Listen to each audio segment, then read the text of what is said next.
Well, if it is our wonderful podcast listener, the ones that all of us on Hams love the most. Dana here to give you a little gentle reminder to hit up our friends at Standard Heating and Air Conditioning and tune up that AC before it fully turns into crotch soup season. June through August are Standard's busy season for getting AC units up to snuff, so get ahead of the curve and have them ensure you don't have a summer where you pit out every shirt you own. Book in May during their pre-summer heat savings event, and you'll beat the rush and save yourself some walking around money. Call Standard Heating today or visit standardheating.com. Enjoy the show. We sincerely appreciate you checking us out each and every day. The 93X Half-Assed Morning Show. 93. Happy Cinco de Mayo. Cinco de Mayo, which commemorates the day that French armies were defeated at the Battle of Puebla by drunk blonde girls in sombreros. There's going to be half-naked drunk people running around doing stupid things. Oh, my God. What day of Mayo is it? Cinco. Man. It ain't easy, but it's got to be done. After a few days of effing off, the 93X Half-Assed Morning Show is back in the mix. Like I said, it ain't easy getting back in there after effing around for so long, but it's how we make a living, and we appreciate you tuning us in this morning. While we were gone, Ski, old Cubby over there took a family trip. Loaded everybody up, didn't you, Josh? I did. Loaded everyone up onto one of those airplanes, took a family. I sure did. Huh? I sure did. Went off to Boston, Massachusetts. So why don't you let her buck? Tell us all about your travels. Well, I see why people do it now. I don't like traveling. We had probably one of the best times of my life. That's for a lot of awesome. different reasons. Oh, my God. And it even started with a 5-hour plane delay, which wasn't really that bad. I mean, we had a couple of, in honor of Cinco de Mayo, a couple of cervezas. And there was a bar we were at that was playing nothing but primarily Dokken. I don't know why they were in a Dokken mood that day. They knew you were coming. Here in the how do they call it The here? airport. The Minneapolis airport. Correct. Somebody had a Dokken fix while you were sitting there drinking Steve Weisers. That's very rare in the year 20 and 25. I wasn't expecting. It took me a second to wait a minute. They're playing it overhead. I thought maybe somebody was just playing it on their phone, but no, they were playing Dokken in the airport. Let me ask you something, because while you were sitting and waiting forever at the airport last Wednesday, sitting and waiting to get the hell out of town, we were trading text messages because whenever Josh has a single drop of alcohol, he informs me immediately. Yeah, sometimes right before it even touches my lips. So your stepchildren were feeding you booze, and you were having a good time with it. So I understand how when the two of us are texting back and forth that you might have missed a detail or two in our messages being traded back and forth. You're talking to people, they're feeding you drinks, you're listening to Dokken. I asked you more than once in those text messages why the airplane was delayed for so long, and you never answered me. Oh, I don't even remember that. And I thought for a second, okay, he's just distracted. But also I thought, maybe he's not telling me the truth because you don't want me to worry. No, I don't know how I missed that. Yeah, so why would it on a clear day, why was the airplane ride delayed for 5-6 hours? It's because the plane was coming out of Texas, and they had bad weather there. And so that was the plane we were supposed to take, so we're waiting and waiting and waiting. At first they thought, it's going to be 20 minutes, another 30 minutes, another whatever, and eventually it was little over 5 hours. Did that make you uncomfortable? Did that worry you at all? No, not really. Okay. I love when there's plane delays because of then you can get what drunk. you did, yeah. Because then I'm glad you brought the fact that he texted you, though, Nick, because Josh was texting me as well, and I informed my fiance about it. And my fiance goes, I bet Nick's not replying. That's why he texted you. I thought of you because we had bitch whiskey. And so that I had texted you about the bitch. And you had a funny reply, which I can't remember. But I said something about, well, sorry, I don't make the rules, but that does make you a bitch now. That's right. What is bitch whiskey? Well, that's what Ashley calls like those cinnamon whiskeys. Oh, sure. Or is it all flavored? Well, I guess I don't know if there's a lot of flavored whiskey. I know the ones you're referring to. Yeah, cinnamon whiskey. I also text your wife, Nick, because I thought she'd be interested in knowing that I learned at the airport, you got to find stuff to talk about. Oh, yeah? You got a 5-hour delay. I learned that my wife and I are Instagram official. There was a story that broke about Sauce Gardner and Ice Spice becoming Instagram official, and I asked my wife, hey, are we Instagram official? And it turns out we are. So Well, congratulations. Wait a minute. and I knew your wife would be excited about it, and she sure seemed to be. There was a story about who becoming official? Rapper Sauce Gardner also plays football. I didn't realize he was a rapper until this story came out. I didn't realize until you just said it. And then, I didn't realize he was a football player. Sauce Gardner? Oh, he's very good. And who? Ice Spice. Ice. Who must be Spice. a singer of some sort. I don't know if what is she, an Yeah, influencer, something a like singer? that. I'm not too sure what she is. Yeah, see, I'm never, as you guys know, never, ever in a hurry to get on an airplane. So I think I would really dig that if I showed up at the airport and they said, yeah, we're not going to be able to sit you on the airplane for another 7-8 hours. I would have said, cool. You know what I mean? Let's do this. We had a blast. That was yeah, fun. It was a good start. Any other notable stories from the airplane ride to and from? No, the airplane ride was fine. When we landed, there was a couple of stories at the Boston Logan at their airport in Boston. Mm-hmm. So the first thing we all had to do was pee, right? We had drank quite a bit. So we run to the bathroom. Even the wife was drinking? No, she doesn't. Oh. No. I can't. I can take peer pressure. Like, I can avoid peer pressure from everyone but my older kids. When they want to go for it, I usually do. Yeah, you always want to please them. That's true. Yeah. They don't care for me too much, so I got to do whatever I can. They don't like anybody. So we go to the bathroom, and one of the first things we noticed was there was some mystery blood all over the urinal. I don't Boston for you, baby. That was my first impression. I'm like, did somebody die here? Did someone sleep with the wrong lady? Terrible UTI. That was definitely blood. And the fact that I'm guessing probably nobody cared or even seemed to notice that there was blood. It was just kind of like, oh, yeah, there's blood there. That makes sense. Nah, we peed through it. Yep. And we're not even from there. Yeah. Your first impression of Boston was blood on the toilet. Yeah, that and every guy looked like the Bostonians portrayed on TV and movies. Backwards hats, which, by the way, by the amount we saw around the city the whole time we were there, seemed encouraged. It was Everybody's wearing a backwards hat. hats. All the guys look like they're handed a gym membership when they get their driver's license. Everybody's cut.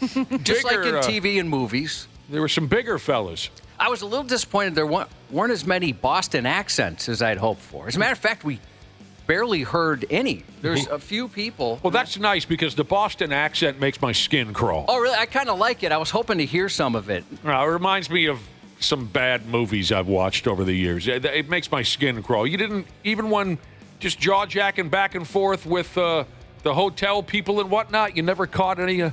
No, especially the hotel people. I don't think most of them were even from the States, really. So it was, I honestly, I was kind of hoping to hear some more. Like, wondering, are we in the right city?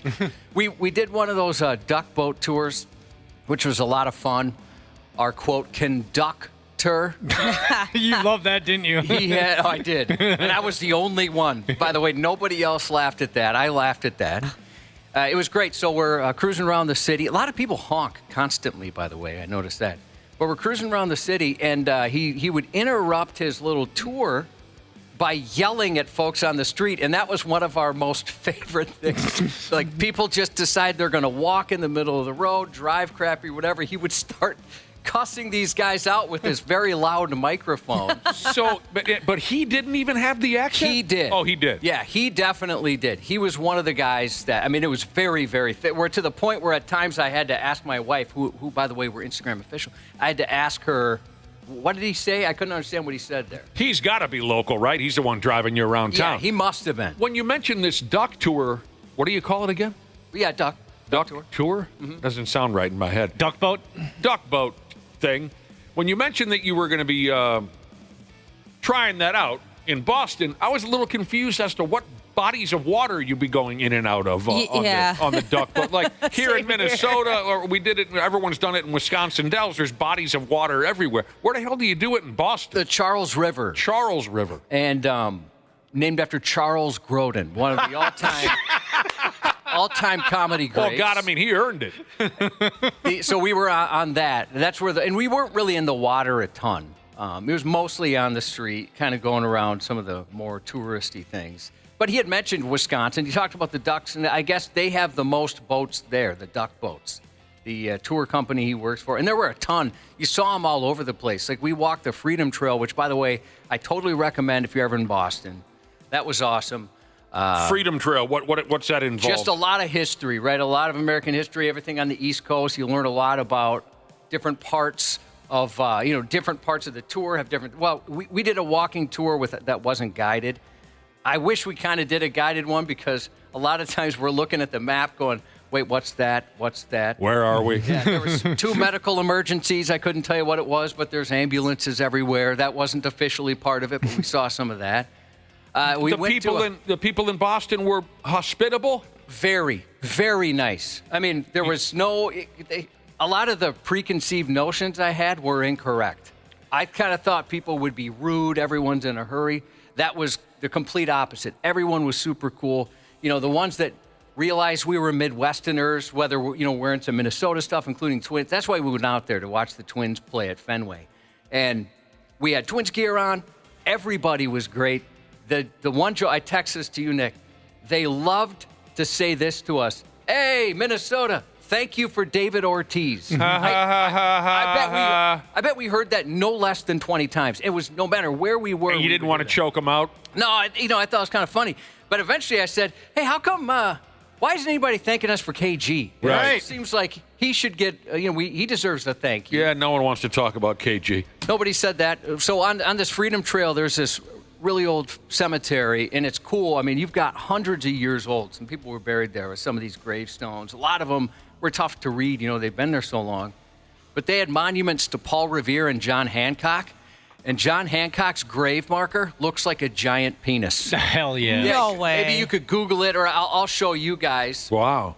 I mean, maybe this sumbitch was hung. I don't know. They're just going after his last name, I guess. But inside joke between he and his bros or something. That was pretty funny. And I'll tell you what, that garnered a lot of attention from tourists. And there were quite a bit.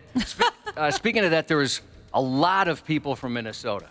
We saw, especially Twins fans, because the series is out there. Yeah. We saw a ton of them, So we have our secret Minnesota handshake, that kind of thing. It was great. I looked up John Hancock's grave marker, and yeah, that's a penis. That's a penis. That's intentional. That's like a 30-foot penis. Mm-hmm. Yeah, that's definitely intentional. I bet Did you get a picture of yourself maybe putting your arm around that big dong, Josh, or anything? No, I don't like getting pictures taken, but I took pictures. Okay. I definitely took pictures. On the Freedom Trail, I'm still getting hell from my oldest son for possibly being scammed. There's a guy there that was collecting money for Boston Children's Hospital, and I thought, why not? We're here. I'm really enjoying the city. I appreciate the hospitality. Oh, no. It seemed totally legit, right, which I guess a really good scammer would make it seem. But I thought, if I lose a couple of bucks on this, it's worth it versus, the risk is worth it seeing as how it could go to these kids, right? Right. And the guy, he might have been the world's greatest actor, but he was talking about his experience there, and he was almost crying a couple of times. Yeah. So it seemed legit. Now, here's the part where it might have been a bit of a scam. You watched him immediately hand your money to a prostitute? Nothing like that. No. Those we paid separately, cash only. They didn't take credit cards. So the guy's like, all right, thank you so much for your monthly donation. Oh, no. Wait a minute. Wait. Time out. You gave him your credit card? Well, yeah, and I preferred that because I could just call my credit card and say, this guy's a scammer. Well, I suppose. Yeah, they've been great before. I thought maybe you just handed him a $5 or something. I didn't have any cash, but... So, the guy's like, I really appreciate your monthly donation. It'll be taken out at the same time every month. I'm like, whoa, what do you mean monthly? I wasn't expecting that. So that's already been canceled. Okay. I contacted the hospital and just said, I apologize. I can't imagine going to a strange city and eventually handing a stranger my credit card. Nah, I'm never doing that. I wasn't, like I said. That was that bitch whiskey. that bitch whiskey was affecting your judgment. That wore out. That wore off, I should say. Was that the only time you drank during your vacation? Yeah, just at the airport. Oh. That was it for me. Everybody else was partaking. Well, you started off this conversation by saying you understand why people do it, and what you meant was travel, because if you listen to this program, you know Josh and I are the last two swinging Ds in town that really ever sign up for traveling anywhere at any time. But you started off by saying you get it. So it sounds like maybe, have you been bitten by the travel bug? So my family loves to travel, and it's nothing I've liked to. I haven't even left outside of our casino broadcast. I haven't even left the state in 16 years. It's because your family likes to travel. It's because they're high maintenance people. Yeah, that's true. That's the way I view people who very bougie. They're high maintenance. Very bougie. We don't need much to make us happy. There are so many people out there who need to be coddled. They need to be. They're high maintenance people. I'm very content. Yes. Just staying put. But it was just so much fun being with the family. It was so great. Fenway Park was awesome. Yeah. We went on a Fenway tour ahead of time. Bust out the souvenirs, Cubby. Let's get it done. I did get you some souvenirs. Woo! I got you souvenirs. We stayed in where the hell are they? I'll hand them to you in a second. Really? The hotel we stayed at was about 700 feet from Fenway. I sent Nick a couple pictures. Oh, that's so cool, dude. Yeah, from your window in your hotel room, which I imagine you smashed the wife up against that sumbitch. From the window. Unfortunately, no. I thought that was going to happen. Oh, no vacation sucks? Oh, for Christ's sake, they're in their 50s. It's gross now. From your window in your hotel, you could see the ballpark. That was really, those must have cost a few bucks. It really didn't. Oh. That was one of the cheaper hotels. That's incredible. And that's it was so sweet, dude. a rock-themed hotel, and so we stayed in our room was the Who themed. And so that's too bad. But when you go in, you can pick out records and stuff like that. There's all this vinyl there. I picked. There wasn't a ton of rock stuff. You could pick out a record? Yeah, because every room comes with a record player. Oh. What? No, that's kind of their gimmick. What'd you listen to? White Snake Live. White Snake Live? Yeah, my wife, she got Eminem, and I did my best to avoid that. I didn't know White Snake had a live record. Yeah, what do they call that? It was like the Purple Tour or something like that, where they did some Deep Purple. Oh, I saw them on that tour. Yeah. Okay, anyway. Well, there you go. I mean, I'm glad you had a great time. I'm glad everyone got home safe and all that. It was fun. I recommend. Oh, my wife, one more thing I want to credit my wife. She survived wasabi roulette. They had this thing at this Japanese restaurant where they give you all this sushi. Not my thing. But again with the sushi. Yeah, they're obsessed. And so, well, my wife specifically. But one of them has like a crazy hot wasabi, right? And she survived it. She did just fine. It landed on her. I had $5 on someone else, but it landed on her until she got a sticker proving that she survived the wasabi roulette. It landed on the person that I'll be dead. absolutely loves spicy food. I know. It wasn't fair. She can handle all the hot stuff. Well, I'll start with Ashley. What do you mean you'll start with Ashley? I got, I'm saving the best for last. Yeah, you're busting out your souvenirs. JK. Well, I thought when you said I'll start with Ashley, I thought maybe you were going to chew us all out for something. You're talking about souvenirs. Yeah. Oh, this is exciting. I'm so excited. Here you go. That's for you. Cubby is passing souvenirs out. Oh, is this like a magnet? A nice Fenway Park Boston magnet. In all the stuff, like anything we got for ourselves, we didn't want to get any Red Sox stuff, so we got Fenway stuff. Fenway? Oh my gosh, I love these. What is it, a T-shirt? Josh gave me 2 baby onesies, and they're different sizes, so that's good because then he can wear them at different stages of his life. Is that how that works? And it says, wicked smart. Because I bet my honorary nephew's going to be wicked smart. Oh, these are so cute. Thank you so much. Baby clothes. I love it. The dude thinks of everything, doesn't he? Unfortunately, Nick, so there was a place, this Christmas store. Oh, God. I love Christmas. And, so the family got lobster rolls across the street. I got Chipotle. I was trying to blend in. Oh, yeah, with sure. the You don't like culture. seafood. Not at all. I love lobster rolls. Yum, I would have inhaled 7 or 8 of those pigs. Well, I'm glad I don't like them. 2 of them was $71, out of control. Whoa. But so there's this Christmas Christmas store right next to it, and I saw some decorations that I had to get you guys. Okay. They're sexy decorations. Sexy Christmas decorations. And they were breakable, so I had the store send them to my house. Wow. And unfortunately, Nick, yours was supposed to be there yesterday, but it's not going to show up till today. So I printed you a picture. That's all right. Sexy Christmas decorations. You'll be getting that tomorrow. It's about time Christmas, had a little filth thrown into the mix. Oh, yeah. Very sexy. Messy, wiener, merman. Mermaid. It's a merman. Merman ornament. Correct. He's a merman. Yeah, and can you see what he's got there? No, I can't really make it out. So he's holding his wiener, a hot dog, and he's spilling mustard all over himself in provocative ways. I got you the same Fenway magnet. He's a sexy merman, and he's got a wiener up to his yap, and he's coating himself in mustard. I can hang this from my tree next Christmas? Yeah. Thank you, Cubby. That's awesome. So I'm gonna run Dana's over real quick. Oh, and the Boston Fenway Park magnet. That's very nice. Josh is passing out his souvenirs from his trip to Boston, and he's running Dana's present over to him. Now I never have to go there. Now that I have You got the souvenirs souvenir? from there. You got the There onesie? you go. Yep. Yeah, that's a good way to. I never thought about that before. Someone gets you a souvenir from some faraway place that you can take that off your list. You don't got to go there now. All right, Josh has dropped off my Christmas ornament. I got the same Fenway magnet that you guys got, and I got a sexy merman as well, and it's a DJ. He's kind of doing on the ones and twos. He's got a nice six-pack. He's holding, the headphones up to one ear only, and his name is DJ Licks-a-Lot. Yes, DJ Licks-a-Lot. This guy's sexy, man. My wife had to stop me because they had, I don't know, probably 15, maybe 20 different ones. I mean, some of these guys in leather and stuff, and I wanted to buy you a bunch.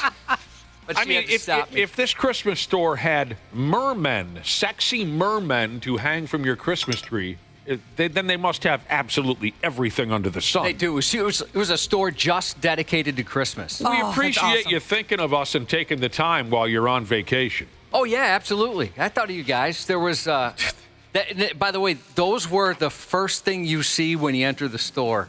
And I thought, I'm so glad my mother-in-law loves Christmas, and she wanted to go in there.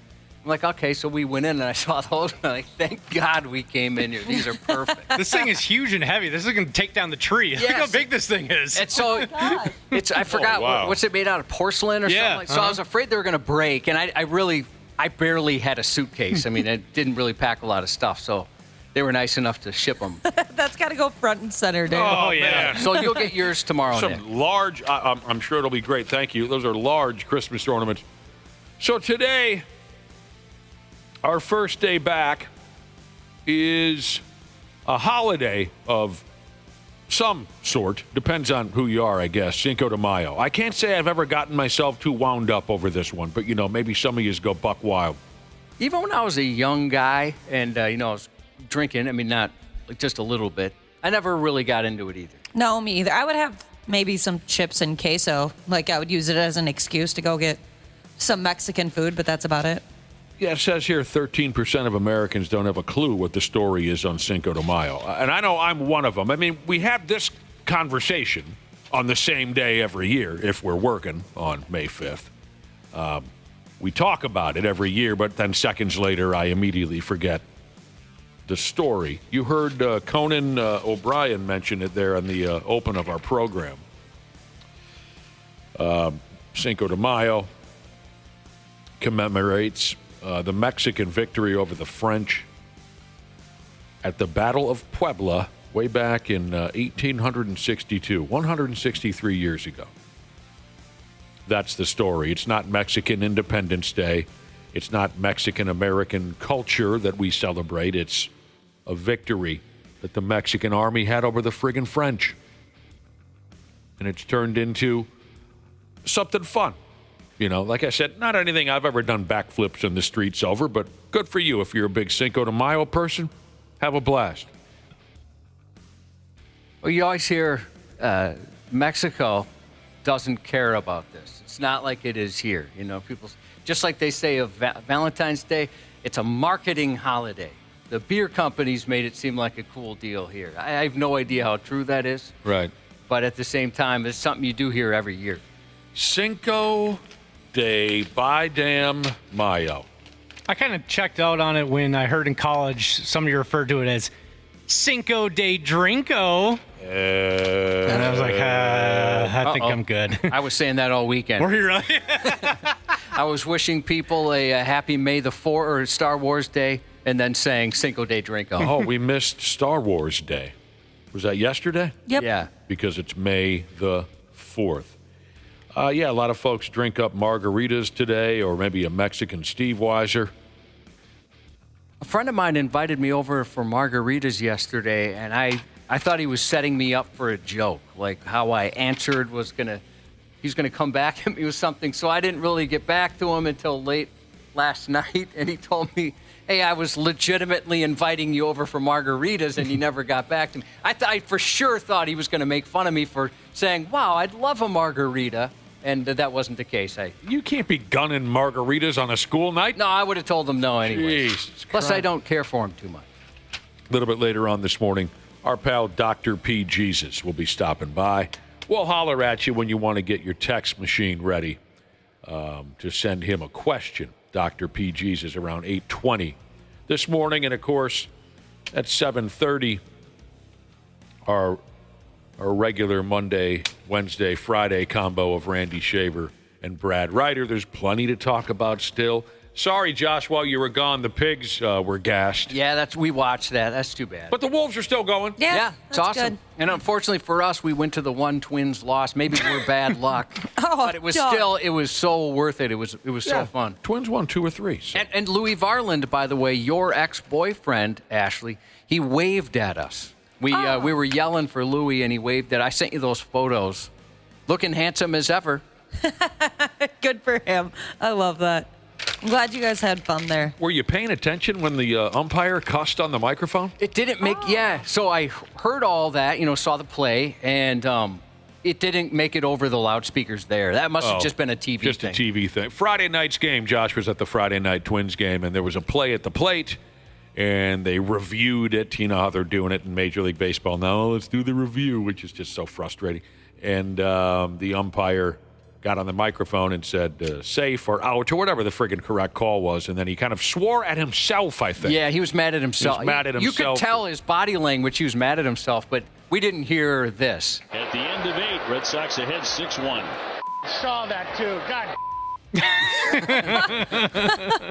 It's still one of the biggest comedy hits around when the hot mic catches foul language. Yeah.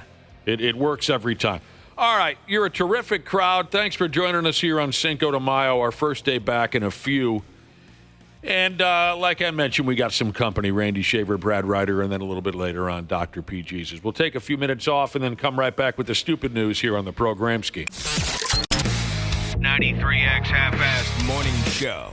Well, if it isn't our wonderful podcast listener, the ones that all of us on hams love the most. Dana here to give you a little gentle reminder to hit up our friends at Standard Heating and Air Conditioning and tune up that AC before it fully turns into crotch soup season. June through August are Standard's busy season for getting AC units up to snuff, so get ahead of the curve and have them ensure you don't have a summer where you pit out every shirt you own. Book in May during their pre-summer heat savings event, and you'll beat the rush and save yourself some walking around money. Call Standard Heating today or visit standardheating.com. Enjoy the show. We sincerely appreciate you checking us out each and every day. Nightly Scroll with Haley Caronia. I'm Haley Caronia. I scroll with the homies here in the live chat, and I love my long scrolls on my phone at night. The show is literally called Nightly Scroll. My screen time has reached astronomical levels, but I do it to get all of the videos and all of the content that you won't find anywhere else. I don't want to be surrounded by an echo chamber, so I hope you join me. Someone just said the show is great. Keep it up. Thank you. I will.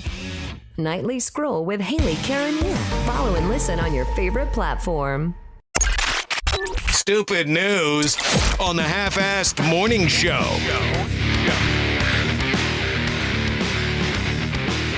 Jesus.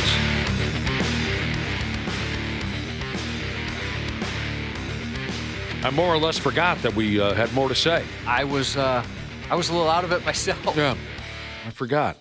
Now's the time we do the stupid news. You better hang on to something, because we're coming in hot.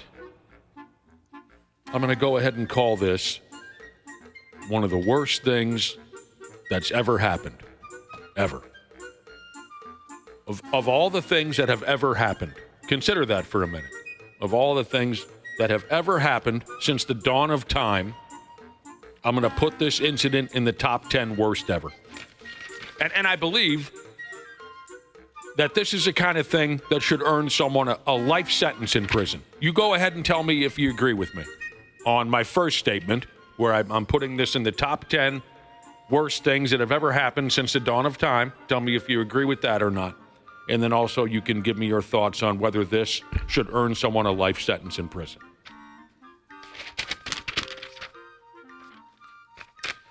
A woman in Pennsylvania with the name of Christina. Oh, there she was, Josh. She was driving a motor vehicle, don't you know? But some kind of a traffic jam happened along the way. And for one reason or another, Christina got so angry at another driver that she stopped her car. She jumped out of the damn thing. She ran over to the other car that had her so upset. She ran over to the other car. She jumped up on the hood. And then she pressed out a lady turd right onto the hood of that other vehicle. Likely you specified what gender the turd was. Well, it matters. It does matter. It does because we talked about this before. It seems like these public pooping stories usually are women for whatever reason. 99 times out of 100. She hopped her carcass up onto the hood of that other car. She took down her pants and underwears. She turned her ass to the driver. She pointed her dirty penny and then emptied her insides onto the hood of the car. I'm always a mix of disgusted and impressed. I wish I could just do that on command. I think I'd be a lot happier tummy-wise. But my God, that's disgusting. And what she left isn't right. I didn't. I know that a witness recorded this on video and put it online. There isn't enough money in the world to get me to watch that video. So you looked at what she left behind. I did. I couldn't do that.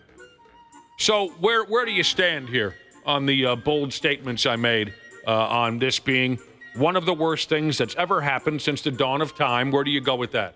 I'm going to disagree with that part, but I'm going to strongly agree, that is, with the second thing you said. Yeah. If she had done it in an open sunroof, then I would consider it the worst thing of all time. The fact that it was just on the hood softens it a little bit. My second statement was I can live with I can live with where you just went with that, Dana. My second statement was, and you're agreeing with this, Josh, that this should earn you a life sentence in prison. Yeah, she doesn't deserve to be around the rest of society. No. She'll have her own toilet in that thing. That she won't use. Yeah, maybe they just make her toilet look like a Hyundai hood, like in the case of this incident. Here's a text message that just came in from, I'll get there. Sorry, the text messages, sometimes they roll like a damn slot machine, and it's hard to keep up with. Where is he? He's gone now. Oh, here he is. A text message came in from you picked him up, you dropped him, Jesus. He wants to know, did she wipe? I'll get there. Thank you for asking. The poor police in town were called to the scene. Christina, absolutely disgusting person that she is. She's 44 years old acting like this. Police had to show up. And now she's off to court. The charges she has to answer to go like this: indecent exposure, disorderly conduct, criminal mischief, and, quote, depositing waste on the highway. It must have been a hell of a turd. Well, when I think waste, I think of something solid. I just saw the video. There's nothing solid about what happened on that car. No, it was very viscous. Mm-hmm. I need to know that. And she claimed it was clean poop and she didn't have to wipe. How do you not have to wipe after that? That was a mess. Oh, God. By the way, what do they call it when you don't have to wipe? Is that a ghost poop? Yes. Yeah, I remember learning about that. I think it was 5th grade. She needs a towel, much less toilet. She needs a shower. Josh is right. She admitted to the police, yes, I took a lady deuce. She isn't coming off as remorseful at all. She did brag to the cops that what she dropped off on the hood of that car was a clean poop. She said, quote, I didn't even have to wipe. But you're telling me right now, because I didn't look at pictures or videos, you're telling me that that's just a bold-faced lie. Looks like somebody dumped a chocolate milkshake on the hood of that car. Yeah, it kind of does. But then again, I was also wondering if maybe it was blurred. But if it wasn't, if that video wasn't blurred, that was raw lady diarrhea. That was Dame Diarrhea is what that was. If you see this pig's mugshot, she's just smiling ear to ear, which makes me want her to see zero daylight. I want her to go to prison for 2 or 3 life sentences because she's smiling ear to ear in her mugshot like she's proud of what she's done. Not that it matters at all. But Christina says the reason behind this insanity was that the female driver of that other car, the one that took the turd, she said the female driver of that other car called her a fat bitch. Christina said, I wanted to punch her in the face, but I pooped on her car instead and went home. This nutcase is so in love with herself, she can't stand it. I want her gone forever. I mean, she's not a skinny queen like Ashley, but she's definitely not a fat B word whatsoever. Well, that's what she claims the other driver called her. She's lucky she didn't get hit by that other driver. She's lucky that other driver didn't just hit the gas. Oh, I 100% would have. If something like that starts happening, yeah. Can you imagine that moment when Christina exposed her ass and probably some of her vagina in the process? Can you imagine that moment for the driver when she pointed it at her? No. Just that second or two where the driver must have been thinking, she's not going to take a right? Yeah. Is she really? I would never even I would think she was just sitting on my car, like rubbing her butt on. There's no way I would think she could do that. An aggressive mooning? Yeah. Yeah, you'd assume an aggressive mooning, and then it happens. I would have. It gives way. I would have understood whatever type of retaliation the driver wanted to take. Me too.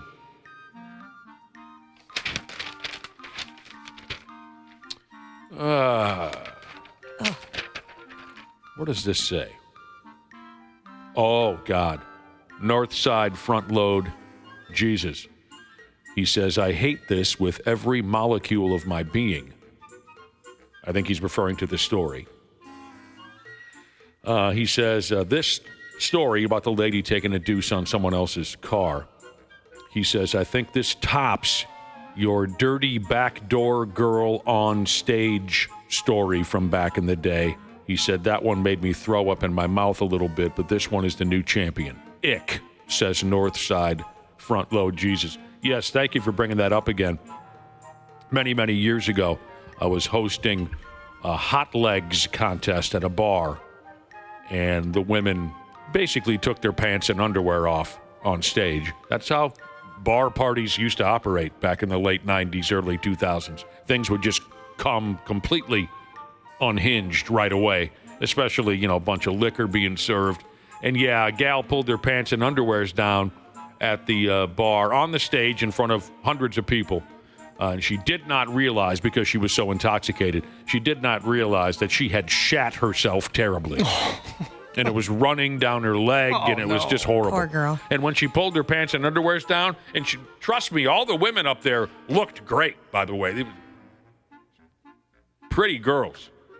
When this gal took her pants and underwears down and was kind of wagging her little bottom at the crowd, the reaction was, oh, my God!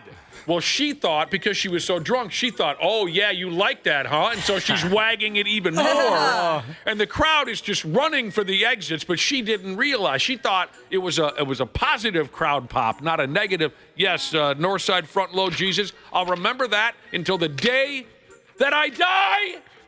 Anybody want to finish my chili? What's wrong with you? Yes, of course. All right. Roll off Jesus says, who in their trailer park mind seriously dumps a sewer pickle on the hood of somebody's car? I don't know, dude. This gal did, and she's proud of it. Or as they say in Canada, proud of it. This person says the way you punish her is you got a rubber nose in it. Bad girl. Yep. Who did that? Florida Hockey Jesus has this thought for us. These are his thoughts on Christina, the gal who took the dump Well, you guys are calling it, well, Josh called it raw diarrhea. The gal who unleashed raw female diarrhea onto the hood of a car. Florida Hockey Jesus says, you know what? Someone's smashing that. Which makes it even worse. There's someone out there who's hitting that action. Maybe they don't know what they're, quote, smashing. Never mind. There's signs. A lady doesn't go from 0 to pooping on the hood of a car. Yeah, you're right. I take that back. Okay, I'm sorry. The texts keep coming in the subject, and I don't blame you because it's one of the worst things that's ever happened in the history of man. Fat Lebowski. He's got a wife. Did you know that, Josh? Yeah, he's told me. He's got a wife. His wife just said she'd deuce on the hood of a car for way less than being called a fat bitch. Why, girl? What's wrong? What's going on with your wife? She would deuce on the hood of someone's car for less than that? Does she just want to? Is that on her bucket list? Why is she like that? Get back to us. Why would she say that? And I wonder if he's just, this is hypothetical, or he's seen it. I want to know which way that goes. Rage dumps. I think you might have coined that phrase years ago, Josh. Yeah, I've never had one, but you hear about them. All right. Not a good showing for the gals so far in today's Stupid News Report. A 37-year-old gal in New York. She goes by the name of Danielle De Silva. The police caught her driving up and around 102 miles per hour last week down the roadway. And she had a 2-year-old kid in the vehicle. Nice. And there was also some dude in the car. When the policeman officer asked idiot Danielle why she was driving like a jack-off, she told him that she and the 2-year-old kid and whoever that dude is, she said they were all late for a, quote, Thomas the Train event. Oh, no. Now, I've heard of that character. What kind of a show does he put on for his fans? I haven't seen it. I don't. My kids never watched it, but he's just like an animated train. Yeah, and he goes on. He talks, goes on right? trips. Yep. He goes on trips. Well, that's what trains do. Remember, there's a conductor involved too. It's adorable. I love Thomas the Train. She told the cops that they were all late for a, quote, Thomas the Train event. Anyways, Danielle ended up being charged with all kinds of things, including risk of injury to a minor. The cops are still trying to figure out what that dude was doing there. Just some dude. Yeah, they can't figure it out. You mentioned... What are you doing here, dude? You know? Hey, who the hell's that guy? Yeah, what's so special about him? A lady and a 2-year-old kid, and then who's the dude? Maybe he just really likes trains. You mentioned the mugshot of the last lady. This particular lady, her mugshot says to me, well, if it isn't the consequences of my own actions, that's the face she has. I have to see this. Where do I find a picture of her? I'll get you one. Thank you. 2-year-old kid in the car. What's the matter with you? And who's that guy? Yeah, who's the dude? Oh, so this is the picture of... This is the Thomas the Train lady? Yeah, she realized she was wrong. And she does realize, I effed up. Yep. She looks like she's also wondering who that dude is. That's the real mystery here. That's the subtext to that story. Yeah, I mean, I remember putting the 2-year-old in the car, but who the hell's this dude? You know? How'd you get in here? All right. People are telling me George Carlin played the conductor on Thomas the Train in the 1990s. Never saw it. Never saw it. Josh, who the hell's running things over there in Turkey? I don't know, but they got to get their act together. Wherever the hell that is, Turkey. They ought to know better than this. The cops or somebody in charge over there went ahead and burned 20 tons of confiscated cannabis in a gravel pit or something. And the towering cloud of smoke made everybody in town sick as a dog. I'm sorry if this is a very stupid question, but is a contact high a real thing? I don't know. It depends. So if you're, I've looked it up before because I was very curious and arguing with somebody about it. You have to be in a very confined space, no airflow really. So super hot boxing a car. I mean, not just if you walk past someone and blow some smoke in their face. Right. That's not going to get them high. I mean, Josh, when I was 15 years old, I was convinced that I got a contact high once or twice, but that's probably the last time I ever thought of such a thing. I don't know. I mean, recently Ashley's probably right. You have to be in a phone booth with someone for 6 hours, right? Yeah. Just puffing away. Now, recently I was with some folks. It was basically Wiz Khalifa, Cheech and Chong, right? They're smoking so much weed. But it was outdoors. If I was in a confined room, if you got 3 people doing that, I wonder if it would do anything. I don't know. Yeah, for you who's never touched a joint in your life, maybe. Yeah, I could see that, but nothing major. Box Tossing Jesus said it absolutely is, and it's not very hard. So it can happen. You were outdoors, you said. Yeah. I'm outdoors. What the hell does he say? I'm outdoors, you know. What song? 651-989-9393. I'm outdoors, you know? Yep. What song? This ought to be good. This is tough. I think this is tough. Oh, I've got it. Normally when I do the what song or what movie, the Brotherhood's all over it. But I think this is the toughest one I've dumped on you in a long time. I'm outdoors, you know. What song? All right. Back to what the hell happened in Turkey. Again, 20 tons of confiscated weed or cannabis, whatever, was set on fire. And everyone in the adjacent town, was sick. Fat Lebowski, you son of a bitch. He got it. He's the first one.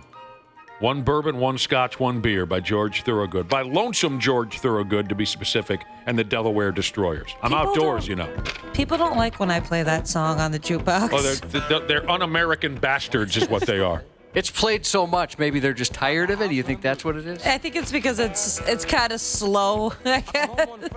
Dude. Kind of takes a while to kick it. The friggin' the house rent blues.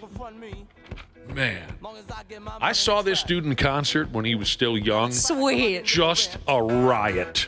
A riot. One of the best times I've ever had in my life. He is so funny. Mm-hmm. Oh, see, this is like a 15-minute song. This could ruin everything. I know. I want to just play it the whole time. I'm outdoors, you know, he says at one point or another. All right.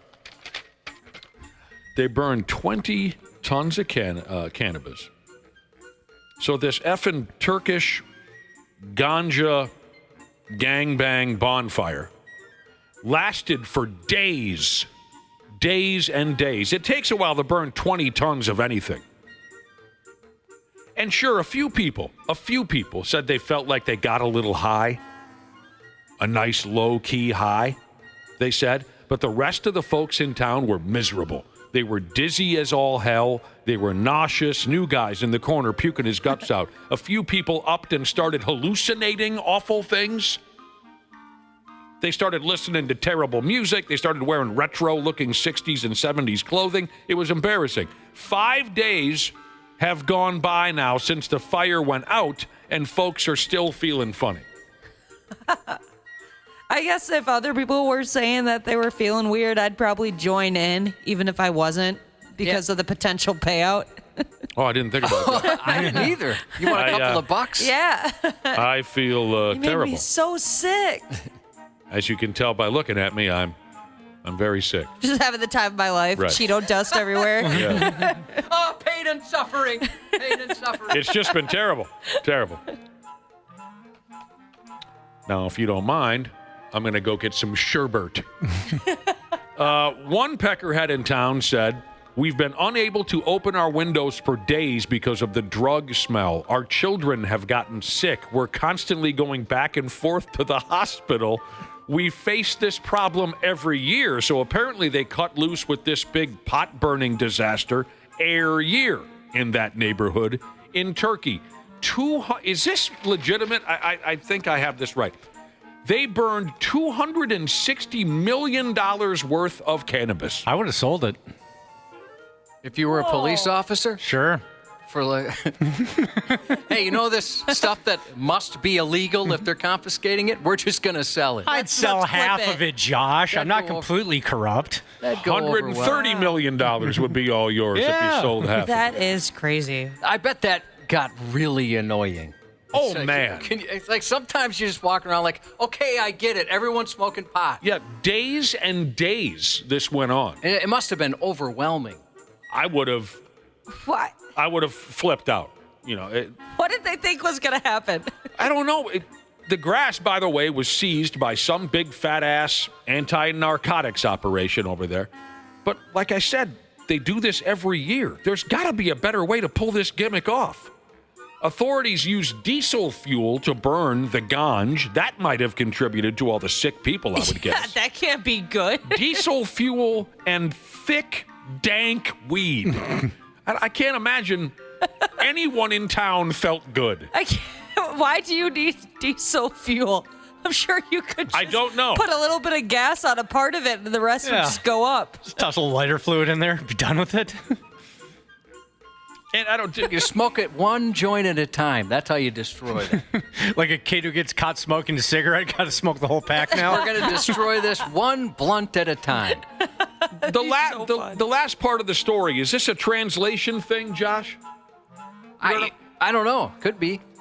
Okay, because I didn't know if I was missing something here.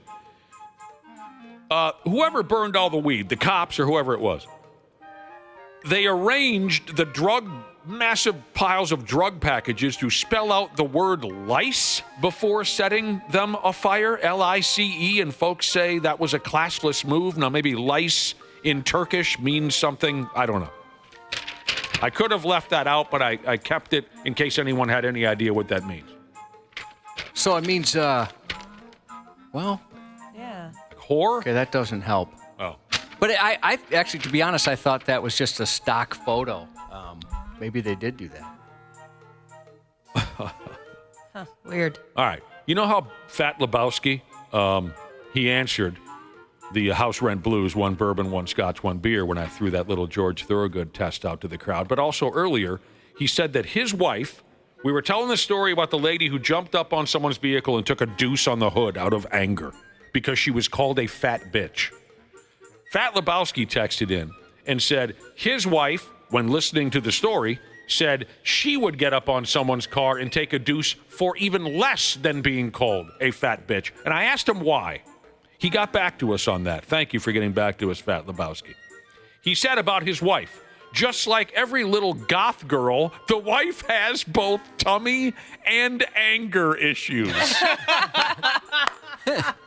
I didn't know that about goth girls. Oh, you married a goth girl? What are you, nuts? I got tummy issues, man. You're just asking to be cut. Maybe he likes the element of danger at any moment. Or diarrhea. You never know when your wife might take a deuce somewhere. The hell are you doing marrying a goth girl? Your days are numbered.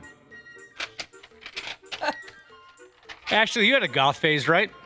Yeah, I did. Did you have tummy and anger issues at the time? I had anger issues. I'm trying to think if I was chubbier when I went through that. No, I think that's actually when I started thinning out. Wait a minute. What do you mean chubbier? Chubby? You asked her if she was chubby? No, I had tummy issues. Like That's what he meant? Yeah. I Oh my don't gosh. ask if you're fat. Oh my gosh. Uh-oh, pregnancy brain. I definitely thought he meant that she had like a little bit of a tummy on her, you not got a tummy problems. Beer gut hanging over your belt. Yeah, that tummy. makes so much more sense. So I was like, wow, what he was she's asking, listening too? That's rude. Did you visit the toilet a lot when you were a goth girl? No, I didn't. No. You've had some serious tummy problems, though. I have had some serious tummy issues. Boy, all this black nail polish just makes me want to take a you know what I'm talking about? And Anytime I watch the movie The Crow, I just feel the massive need to take a turd. All these black band T-shirts and big jeans just make me want to press out a turd. I hate being goth. All I do is take a dump.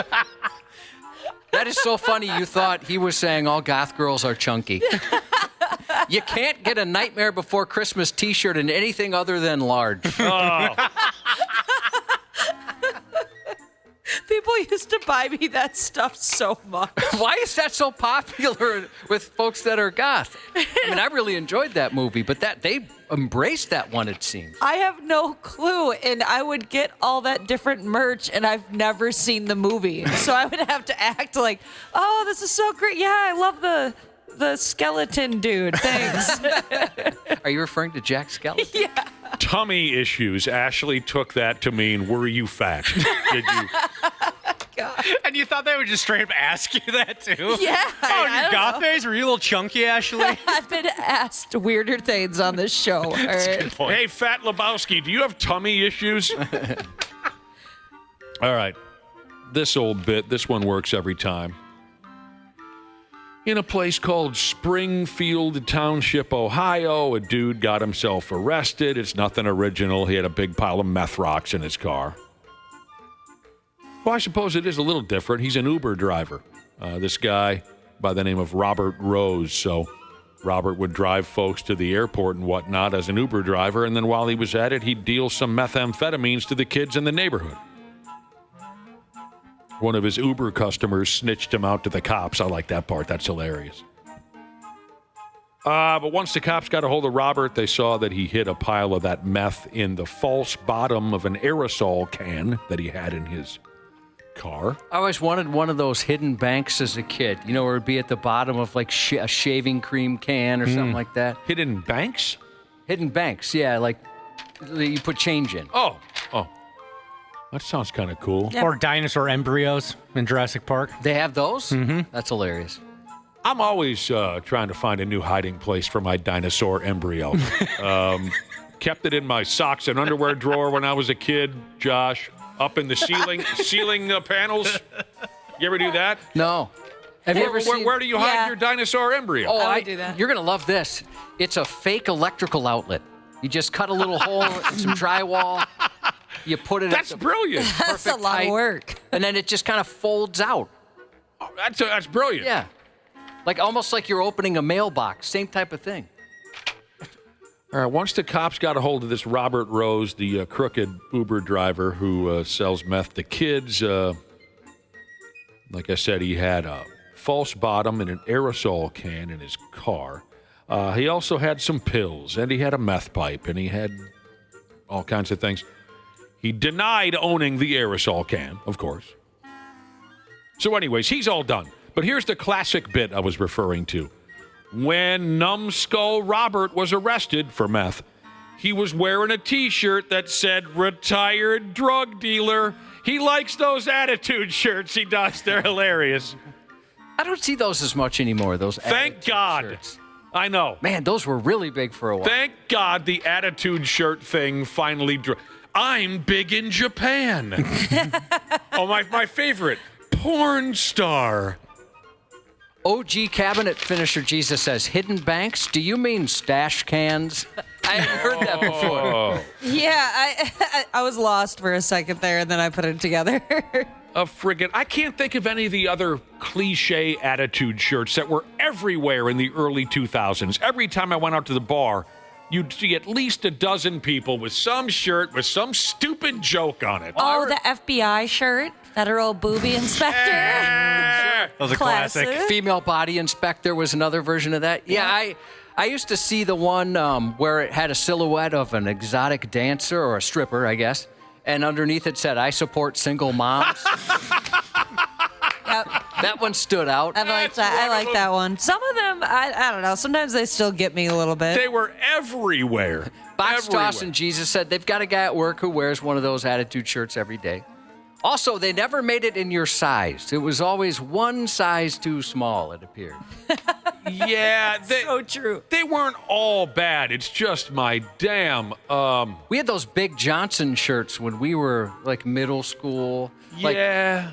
The one I remember the most was liquor in the front, Liquor, poker in the rear, like the cards. Right. Friggin' Big Johnson and Sex Wax and God, what were the other ones with? All the beer shirts with the dogs. Oh, Every beer had a dog there for a while. What about the guy that had kind of like a square face and spiky blonde hair? Oh, sure. What was that brand? I can't remember. I saw a lot of those. This person has a Make 7-Up Yours shirt. I love that. Stupid. For 7-Up pop. What was I going to say? Oh, you didn't like that campaign? No, it's Make stupid. 7-Up Yours? Nope. Yeah, Big Johnson shirts. What I meant earlier was every beer company had a dog mascot. Alex from Stroh's, and I can't remember. But I've told you this before. One of my ex-girlfriends, picking her up one night to take her somewhere. We were going to go Summers. And I made her go inside and change her shirt because she walked out the house with a T-shirt on that said, "Save the drama for your mama." And I said, I am not going anywhere in public with you or anyone else that's wearing a T-shirt that says, "Save the drama for your mama." I just thought I'm not going to be seen in public with you. I just thought of one because that made me think of the ones that include llamas, too. It's like save the drama for your llama, for stuff your like llama. that. Oh. Yeah, I had one that said somebody got me because I love alpacas. And it said alpaca bowl. little alpaca smoking weed. That's stupid. Yeah, I've never worn it. Oh, that's great. Beard Jesus, thank you so much, Beard Jesus.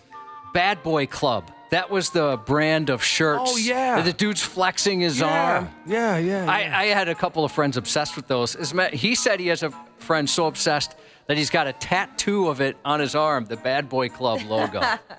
You got a tattoo of that character. Yeah. Oh, people are texting in all their favorite silly attitude shirts and the co-ed naked this and that and the stuff from the 90s and the 80s, a Big Johnson shirt.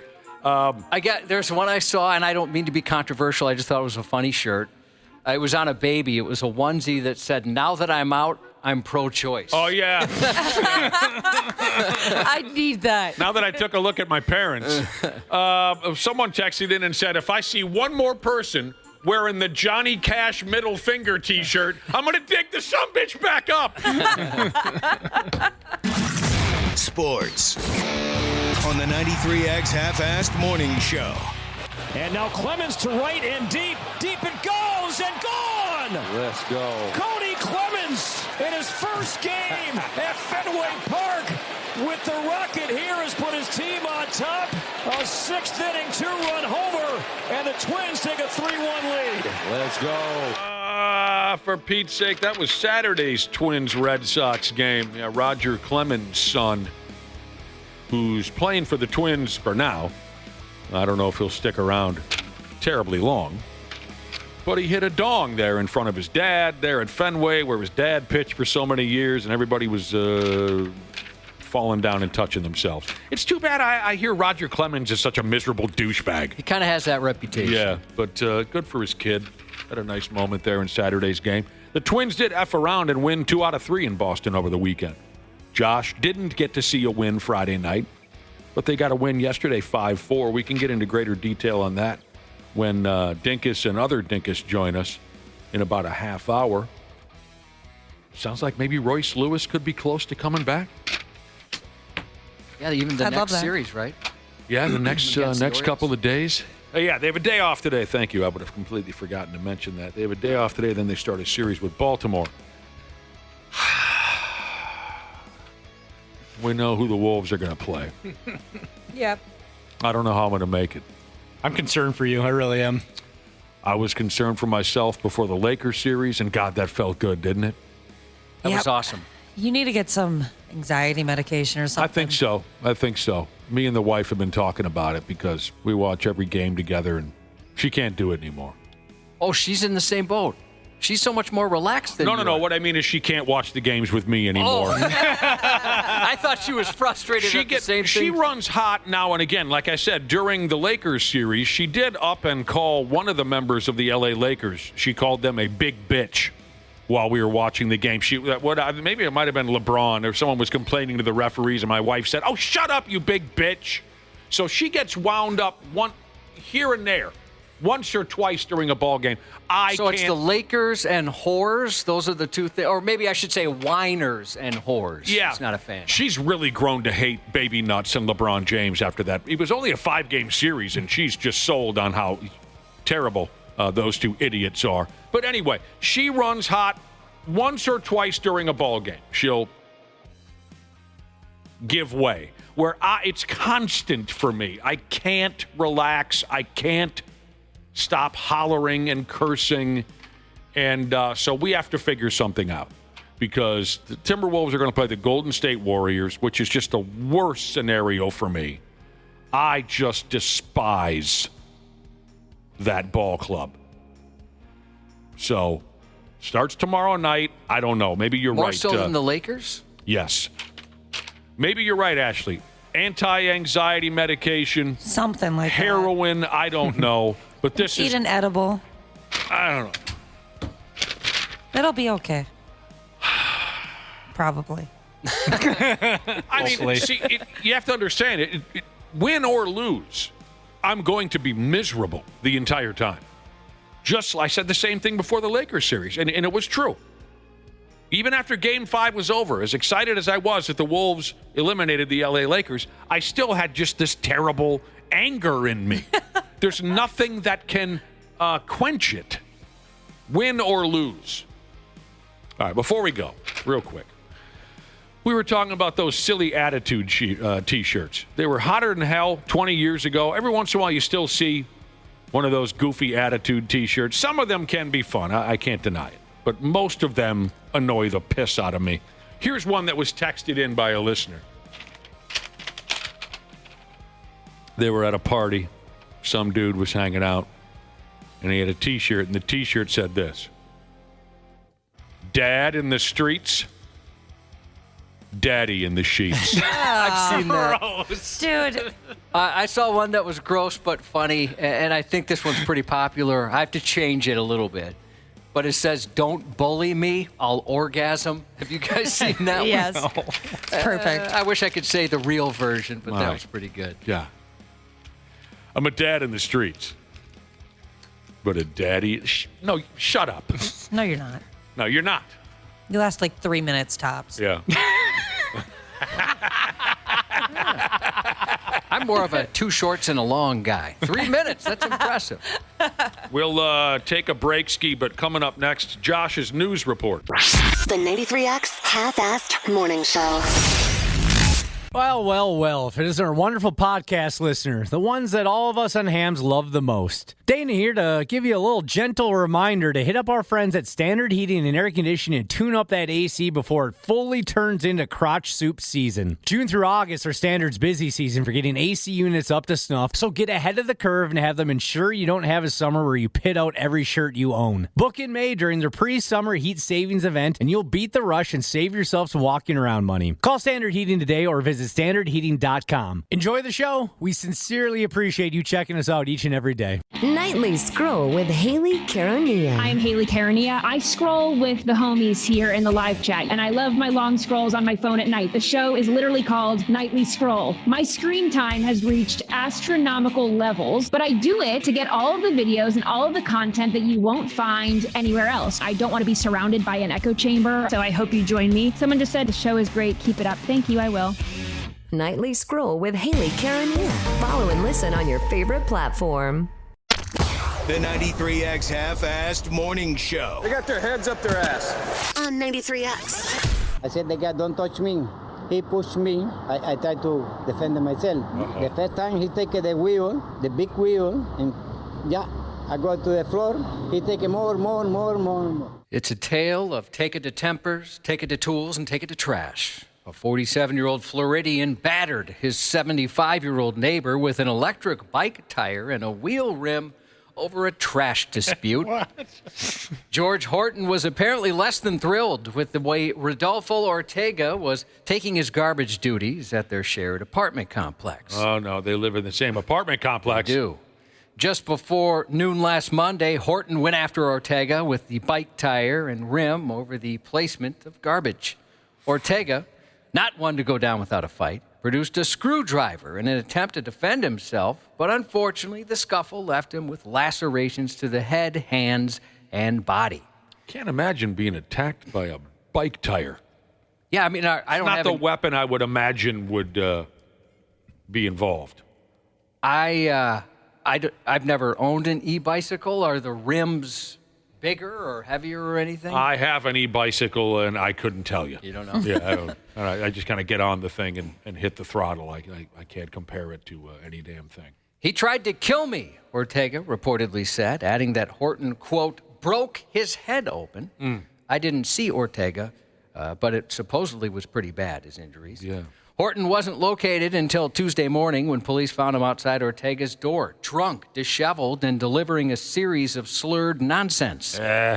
Police said surveillance footage captured the tire rim temper tantrum in its entirety, backing up the victim's account. What do you suppose is wrong with this guy? I don't know. Ortega said, we've never had any issues. Not one.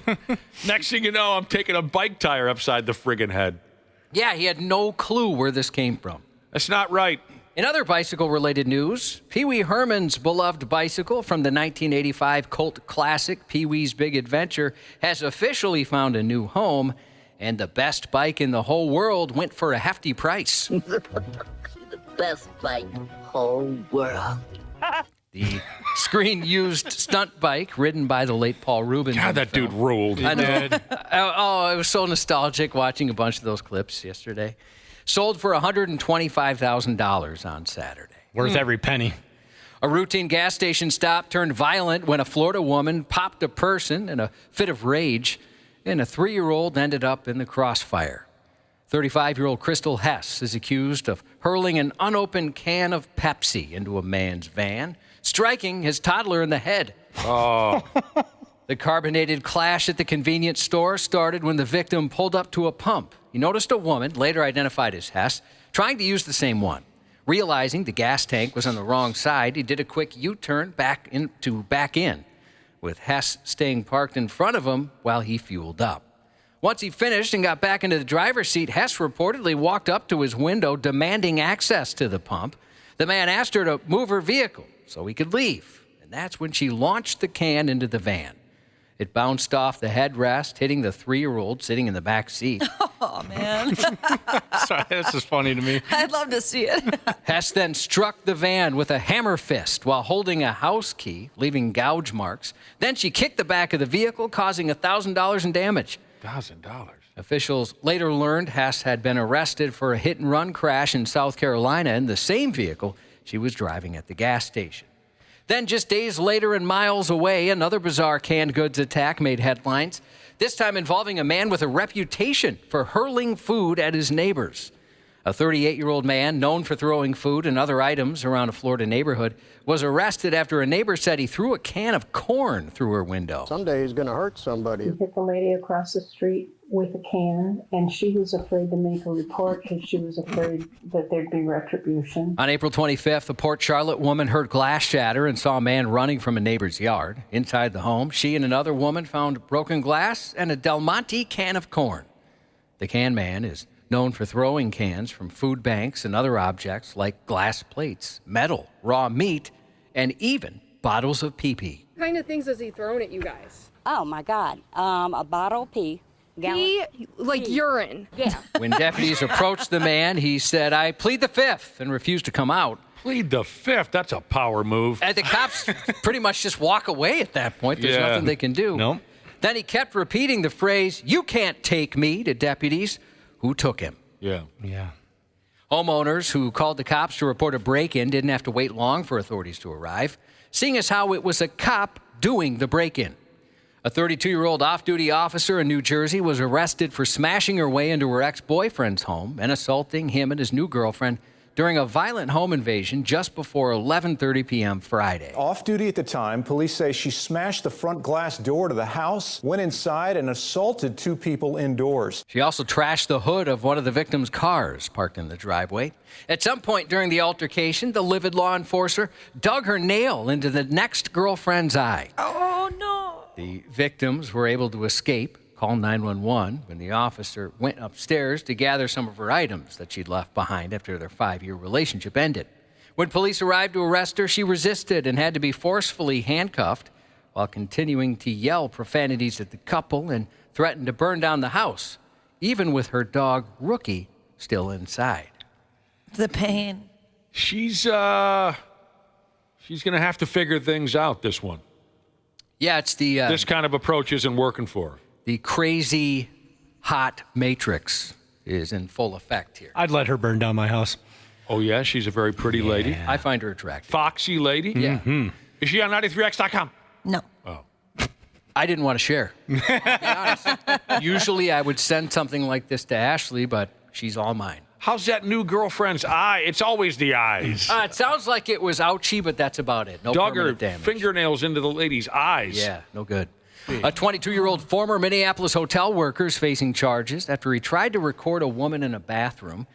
The victim recounted the violation of privacy in a TikTok video that's since gone viral. How many other women had he been doing this to? And that's what cops are trying to find out. Speaking with police, an upset victim told officers she was in a bathroom stall when she saw a hand with a cell phone under the stall. She said it was obvious the person was recording her. I was going to the bathroom, and when I stood up to wipe, I don't know why, but I always look back, and there was a man's hand sticking under the stall recording me. She screamed, and her friends who were nearby ran to help. A manager came to the bathroom, knocked on the stall, demanding he come out. He initially refused, but eventually relented. Police said the manager immediately recognized him as her employee. The former hotel worker denied recording the woman, but police said he eventually admitted he got caught.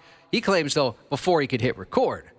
He's now out of a job and set to make his first appearance in July. That's gross. Did she say when I stood up to wipe? Yeah. Fair enough.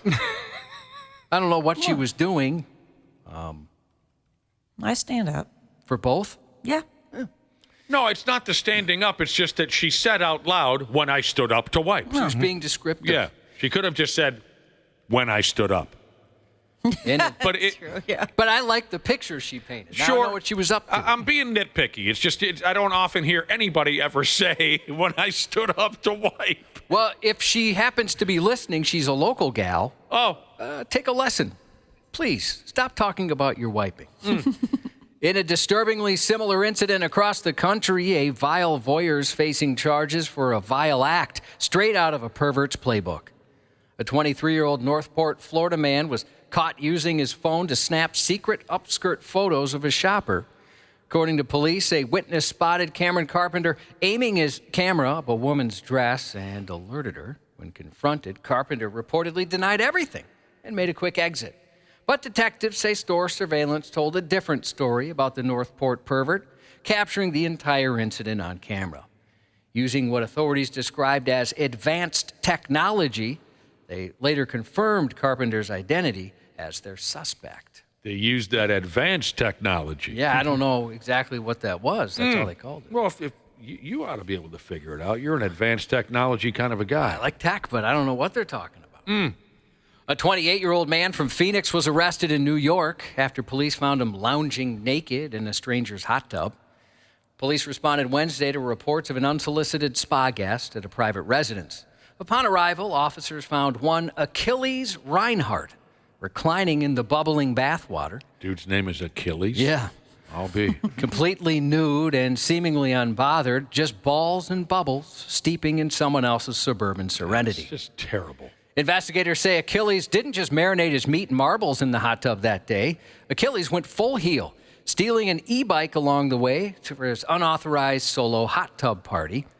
Police later confirmed that Reinhardt had only recently been released from jail, where he'd served time for criminal contempt. I don't like going in other people's hot tubs, like in their home, because you know what goes on in there. You'd prefer to be in a stranger hot tub? You're like a hotel room? Yeah, like a public one. Where multiple people come through a day? Well, there's cameras, so people don't do... There's no penetration in those hot tubs. She's not choosing one from the other. You know, Ashley... She's just saying... They should make a sign that says there's no penetration in those hot tubs. I don't like any hot tub. They make me sick. I don't like them either. Skin flakes. Too hot. Too hot in the hot tub. Mm-hmm. I'm always miserable. It can be the middle of winter, too hot. Instantly miserable. At 11:30 p.m. Tuesday night, a naked 43-year-old man on methamphetamines broke into a Mormon church in the heart of Amish country, completely nude. Corey Calderwood was high and naked when he busted into the Church of Jesus Christ Latter-day Saints in Pennsylvania and exposed his Pennsylvania. The sacrilegious suspect already on a felony warrant for retail theft stemming from a March incident. From the unholy trespass, Calderwood's exposed Calderwoody led to charges of indecent exposure, burglary, and possession of a controlled substance. He remains held at the Lancaster County Prison. Well, if he was looking for some wild times, I don't know that he went to the right place. An empty church? Yeah. Yeah. Maybe he's just one of those guys that likes his own private time. You know, he doesn't really need someone else to have a good time. Now that I'm high on meth, I got to find some of those Mormons. Henry Cavill is 42 today. Oh, I love him. Yeah, me too. Never heard of the guy. He's awesome. Kurt Loder, formerly of MTV News, 80. What? Yeah, he's 80. He always came off like such a puke bag. He seemed a little smug. Oh. I still liked him. I liked MTV News back in the day. Did you? Yeah. Well, Tabitha Soren. Serena Ulchel. I don't remember her. She was pretty. Was she one of the originals? I don't know original, but when I was growing up in the 90s, at some point she was on there. Good luck to Jabonai Sheezus going in for urgery this morning from Ninja Turtle Nutcase Jesus. We'd like to send our special brand of love and support to a member of the Brotherhood today. They had to put their dog Winston down yesterday, the best boy in the whole world. We're very sorry to hear about you, Bubby. Happy 9th birthday to the awesome and beautiful Emma from Bearded Brewer Jesus. Happy belated 46 to Jason from your bro Metal Grinding Deburring Jesus. And that's 93X News. Randy Shaver. We also recovered several gerbils inside his pants. On the Half-Assed Morning Show. You know, we give credit to them. They're a really good team, and it's unfortunate we just couldn't get our looks and get our bounces and move on like they did. So proud of our group, though. I mean, if you think about what we've done and overcame this year and the steps we took and the guys that took steps, big steps, and we always say the future's bright, but I mean, I really do believe like we're right there. I feel good. I felt good all year. Obviously, I got a rod shot me in the balls. I'm sorry, what did he say? Zuccarello was talking about his health. He was asked about his health, how he was feeling. He said he felt good all year until he got hit in the balls, basically. So after the season was ended, they talked to a bunch of the players. Yeah, and Zuccarello brought up his nuts. Yeah, he brought up his nuts. Because did he lose one during the season? You know, I guess I don't know. There's the one where it dented his cup. Well, no, I remember. Oh, okay. I remember he took a terrible shot to the pills, but my question is, did one of them get eliminated? No, I think they were both still good. Okay, they're both. You see what happened here? We took a few days off last week. We miss our pals terribly. Randy Shaver, Brad Ryder. What up, fools? Good morning. Morning. Good morning. Yeah, we were gone. Yeah. And while we were gone, the Pigs got gassed. They lost in 6 games to the Las Vegas Golden Knights. What was that, last Thursday? Yep. Their 8th consecutive first-round exit. It's an honor, is it not? I suppose at this point it sort of is a tradition. It is. 8 of the last 10 years they've been eliminated in the first round of the playoffs. And here's what I read, a cold-blooded message, post, I guess you'd call it, on social media. The Minnesota Wild have made the playoffs 8 times in the last 10 seasons. They've lost in the first round every time, like Randy Shaver just said. It's literally worse than Toronto. Now, if you follow hockey at all, and I don't as closely as I used to, but for the longest time, the Toronto Maple Leafs were the punchline because they kept stepping on their rods in the opening round. So here's where they go with this. It's worse than Toronto, they say, but nobody cares because nobody thinks about the Minnesota Wild, is how they put it on this hockey website. So not only are they telling us, hey, your team loses every year in the first round. We don't care about you. But nobody notices. Yeah, but we don't even care. I wonder how other teams do think about it, like Kaprizov, stuff like that. Does anybody follow that, or is it just we're excited about him? And no. He's fairly well recognized as one of the top young players in the league. Yeah, they are now the only team in town that has not advanced past the first round in their respective playoffs the last 10 years. Yeah, it's been a hell of a deal. It's been a hell of a deal that they keep going out in round one. You heard from our guy Marcus Foligno there, and you heard from Matt Zuccarello, who selfishly brought up his own testicles during their final press conference for the year. Now, I got a message from L.A. Kings Jesus. Big fan of the Los Angeles Kings organization, this guy is. And he texted in earlier and said, hey, next time you talk to Marcus Foligno, ask him when our tea time is. That's always the joke about the Wild, right? Right. How quickly they'll be playing golf. There are a few teams keeping miserable company with the Pigs, the L.A. Kings being one of them, and that's the basis for the joke there. Here's L.A. Kings Jesus. He's got nothing to do now. Neither does Marcus Foligno. The L.A. Kings were beaten in the playoff by Ed Mental for the fourth season in a row. I did not notice that. Wow, they lost to Edmonton 4 times in a row. 4 years in a row. Wow. I wasn't unaware of that streak until that series ended a couple days ago. That's frustrating. Holy you must just hate them. So what would you rather as local sports fans? Would you rather, whoever the opponent is gasses you out of the first round? Or would you rather have the same friggin' club keep pumping you every friggin' playoff? Different, 100%. Well, which one would you prefer? I prefer the first choice. Just any random club. Yep. As opposed to the same team picking on you year after year. I guess it would be kind of fun to be like their biggest hater. The team that just hating the Yankees wasn't very fun in the 2000s. That's a rivalry, but if you're not winning, it's not a rivalry for you. How many years? It's one-sided. It is. How many of those 8 years in the playoffs would you trade in for, say, one run to the Stanley Cup Finals but lose? All of them? Does that make? I would take that. Yeah. I mean, I'm not saying win because obviously you would trade those. Right. Yeah. How many of those 8 would you trade to get to the finals and lose? I'd say 6 or 7 of them. Yeah. Sure. Okay. Yeah, I would too. Yeah, because that means you're playing. Not the whole 8, though. Not all 8, because maybe one of those series was a lot of fun or something. You know what I mean? There are a lot of fights or something. I don't want to eliminate all of those 7 or 8 playoff experiences, but keep one of them and then send my club to the final. Yeah, that's the thing. The bar is so low in this town. We're not asking for championships. Right. Just a run to the Western Conference Finals here and again would be wonderful. That's part of the reason I bring up that, because the bar is really low here. What was I going to ask? Oh, so how many years in a row did the Twins lose to the Yankees in the early 2000s? Oh my gosh. I was there for those. 3? A 7-1-5 I think 3 at least. 3. Maybe more altogether, but at least 3 in a row, I think. Yeah, in a row. A 7-1-5er here says the Twins have lost to either the Yankees or the Astros for about 20 straight years. Yeah, it seems that way. Yeah. Oh, man. Now, another club that's, again, kind of locked in this miserable trend, like the Pigs, like the Los Angeles Kings. Something else you could have... No way I would have been able to answer this question. The Dallas Stars defeated the Colorado Avalanche a couple nights ago to move on in the playoff. Oh, this was Saturday night. That's right. Dallas beat Colorado in Game 7. According to something called OptaStats, the Avalanche have dropped 7 consecutive Game 7s. Wow. That's a new major North American sports record.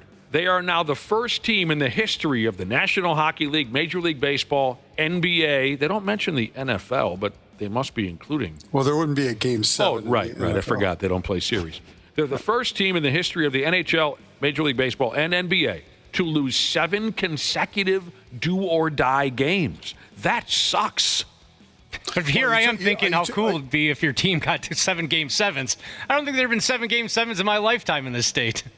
That really blows. Are you talking about Game 7s or are you talking about elimination games? Well, they say Game 7s. Okay. They've dropped 7 consecutive Game 7s.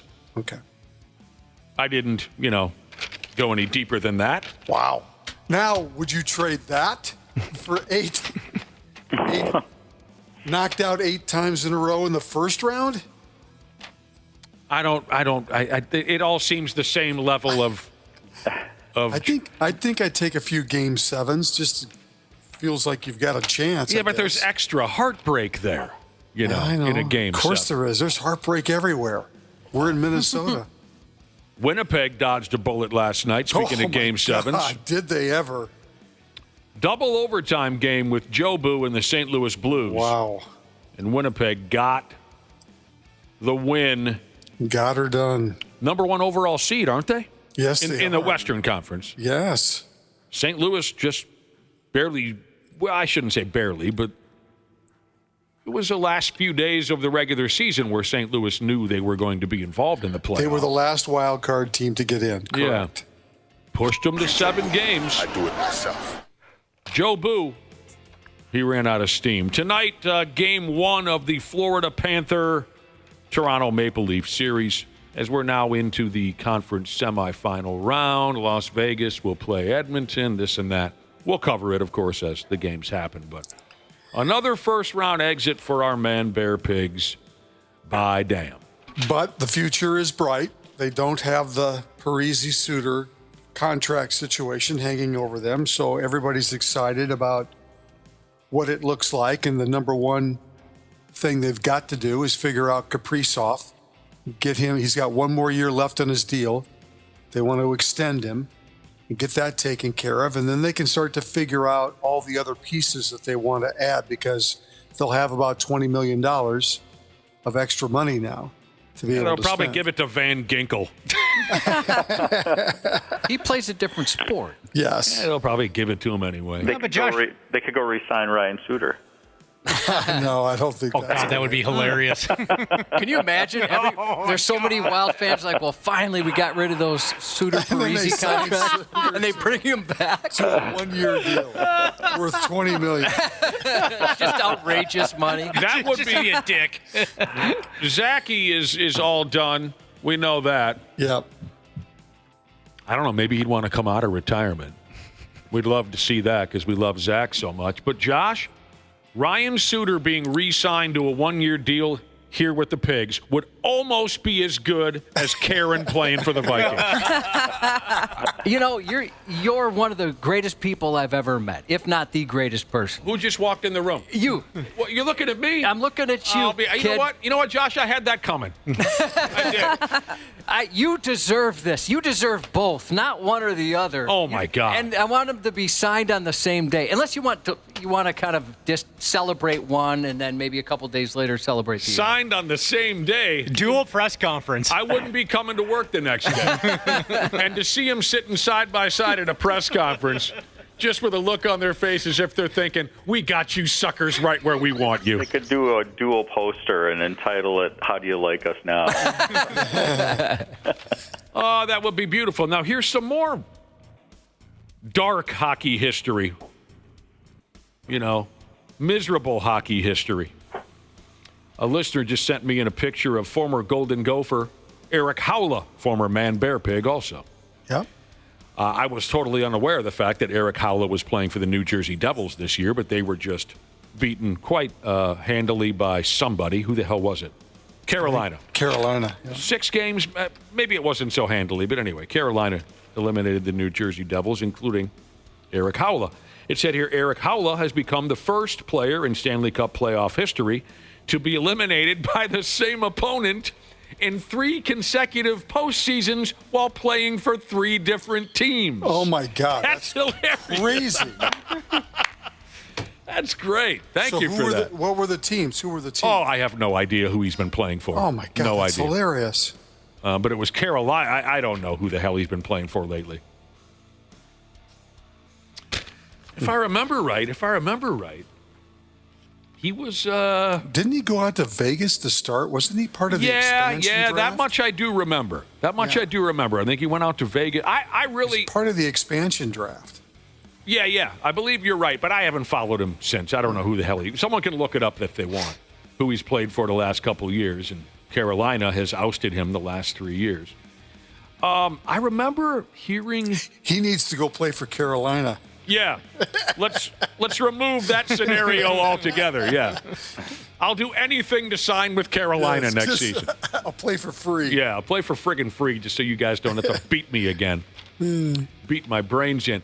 I remember there were rumors. I always thought he was a terrific all-around player. I really liked watching him play for the Pigs. But I heard he wasn't the most popular guy in the locker room. Oh. That's what I heard. I heard he thought, that's just what I heard from a player or two. It wasn't like I heard this from some jackhole at a bar. I heard from a player or two that he thought pretty highly of himself. Is what I heard, which is a bit of and geez, that doesn't happen very often in a professional locker room. A player or two that has done that before. Yeah. Well, I didn't What's say up, Twin Cities? This is Jimmy Butler. Did I say he was the first one or the only one? Of course, it's professional sports. Please don't do that to me. I hate that bit. What do you think of this from Steel Monkey Jesus? What's that? I just love how the state of hockey has 0 Stanley Cup wins.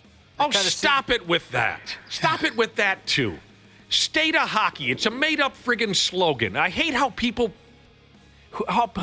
weigh that into the equation. You know, it is the state of hockey. Yeah? That means nothing. I hate that bit. I've always hated that bit. I still remember the day, actually, going back to that liner, that sounder, that I talked him into doing that. What are we talking about now? The liner you just played with. Oh, Jimmy Buckets. Oh, yeah, he mentions 93X. What's up, Twin Cities? This is Jimmy Butler. You're listening to the Half-Ass Morning Show on 93X. Yeah, that was all Brad. He didn't want to do that. I made him do that. And then we had to alter it when he said he had some general soreness. What's up, Twin Cities? This is General Soreness. You're listening to the Half-Ass Morning Show on 93X. Because Randy started calling him General Soreness. Oh, my God. It's going to be so much fun. It's the only station he did that for, by the way. It's going to be so much fun. As of last night, now we know the miserable truth. Yeah. The miserable, miserable truth. And it's the worst possible matchup for the Timberwolves. In my opinion, it is not a good matchup for the Wolves. Oh, Randy, don't say too much. Nick is on the verge over here. He's on the edge. I'm gonna have a mental collapse. It's just not a good matchup. There's so many stories inside the big story, but they have so much playoff experience that whatever storm the Wolves can throw at them, they'll be able to navigate it. And it's just going to be which team can last the longest, I think. It's going to be a battle of attrition because the Rockets played well, but as you watch that game, it's certainly even last night, the experience, and Barkley was hilarious last night at halftime. I don't know if you watched the TNT. I didn't watch the halftime coverage. Nick, Barkley he said the first thing out of the gate, because the Rockets, I think, scored like 36 in the first half. Terrible. The first thing out of the gate, Barkley said, those guys need to get their ass in the gym and start learning how to shoot because their half-court offense was pathetic. They could not score because the Golden State threw a zone at them and absolutely stopped them cold. They did not run the ball. They couldn't get up and down the floor. Their half-court game was terrible. Oh, my God. And you know, they battled back. They got within 3, but Golden State's just, they're tough. And Jimmy makes a difference. I hate to say it, but, man. He's a calm. He makes a difference with that club, boy. Yeah. It starts up tomorrow night here in town. Game 1, best of 7, Timberwolves and the friggin' disgusting Golden State Warriors. But the Wolves have home court. Now, who would have guessed that after finishing 6th in the West, that you would have home court? Crazy. Before we go that route, before we talk too much about the Wolves and the Warriors, and maybe that's enough for today, that's fine. They start the series tomorrow. I had to mention this, even though like I said, it's been a few days now. We took some time off, but damn, did I feel great, at least temporarily, watching the Wolves send LeBron and Baby Nuts home. Very few so-called experts gave him a chance to beat those douchebags. Effing outstanding. Despite shooting terribly in that deciding game, they still pulled off the win. Is Anthony Edwards totally insane? Was this a made-up video or was this real? For him walking along the streets afterwards? That was real. Oh, that's him. That's real. He's walking around outside the arena trash-talking Lakers fans. I think he was walking, though, from the arena to his hotel. What the hell difference does that make? Well, I'm just saying. He's not going out of his. He's not just walking around aimlessly. Yeah, I think he was. That was my impression. I could be wrong. But it doesn't matter where he was going. It looked to me like he was walking from point A to point B. He wasn't just walking around. Well, whatever. Just the fact that he's out on the street trash-talking lunatic Laker fans leads me to believe that Anthony Edwards is also a lunatic. I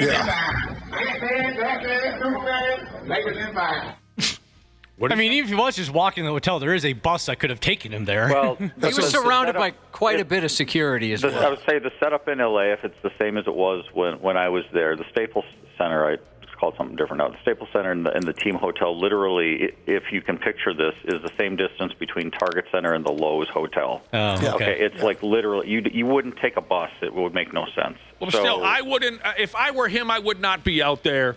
There's too many whack bags that would take a crack at you. So, what did he say there, Josh, in your audio? He was saying Wolves in 5. I'm sorry, Lakers in 5. He was being sarcastic. Taunting all the predictors. Yeah. I don't understand this comment that he shouted out to Lakers fans. They said Lakers in 5, and when we was up 3-1, they said Lakers in 7. Yeah. Go to hell today. Good guys don't die in this movie. Morris Chestnut died in this movie. What the hell are you talking about? You don't understand that? No. You don't? No, it's the state of hockey, dude. I don't understand that. Yeah. I have no idea. That's very confusing. I mean, I think it's a reference to Boys in the Hood. Morris Chestnut played the character of Ricky, who was killed. It was a terribly sad scene when Ricky he had a friggin' scholarship to USC. I loved that movie. Ricky!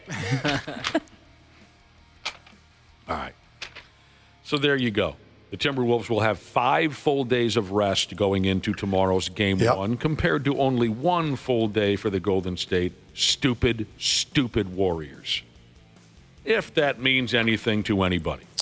Well, I think they need to win Game 1, given that stat alone. I mean, they need to jump on them and take Game 1, because if they don't, then I'm not saying it's over, but I think the big question is, does home court mean anything in round 2? Will it mean anything in this series? I mean, I think Golden State proved that the home court didn't mean a lot in the Houston series, but Houston doesn't have the experience that the Wolves do. I don't think it will mean as much as people think, because the Wolves have gone on the road and played at a lot of times this year better than they did at home. And it works for both teams. Not just Golden State. It works. I just think they need to win tomorrow night because they're the rested team. Yep. Well, we can get into it tomorrow. I love that the L.A. Clippers are dead and gone from the playoff. As tired as I am of the Denver Nuggets. That was a great effort by them the other day. One of my least favorite NBA players of all time, James Harden, will no longer be bothering me. He wouldn't talk to the media after they were eliminated because he's special. By the way, James Harden, he finished that Game 7 deciding game. What does this guy get? They hand him like $400 or $500 million a year, right? He finished that deciding game with 7 points, and they lost by 19 to Denver. Now he holds the unfortunate distinction of losing a Game 7 with 4 different teams.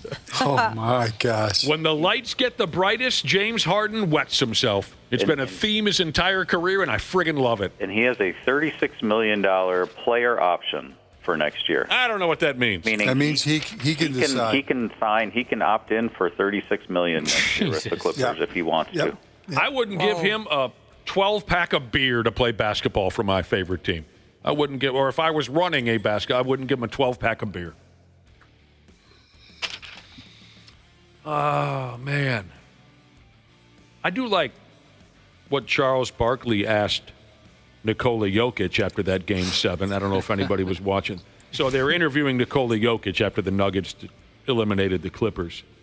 And there was video, I think, before Game 7. Nikola Jokic and his teammate DeAndre Jordan were doing that European kind of kiss on the side of the cheek type gimmick. Have you seen that kind of thing? Yep. Sure. Yep. Sure. Jokic and DeAndre Jordan are doing that kiss on the cheek routine. And then after the game, Charles Barkley asked Nikola Jokic a very funny question, in my opinion.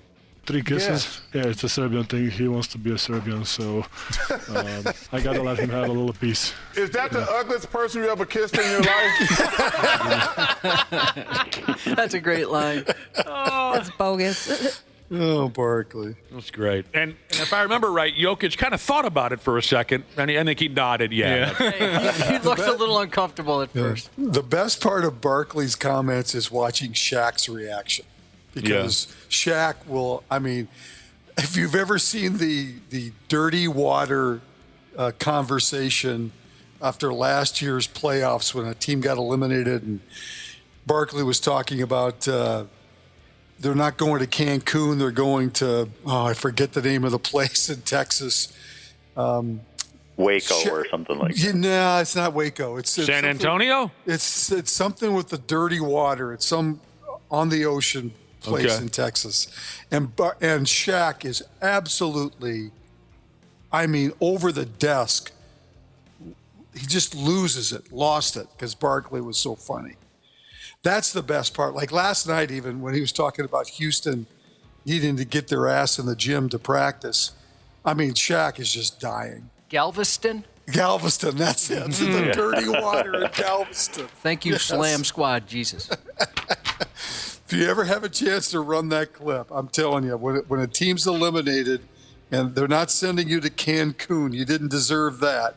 You're going to Galveston. Oh, my God. You didn't earn Cancun. That's right. That's exactly what the whole thing is based on. Oh, my God. It's so funny.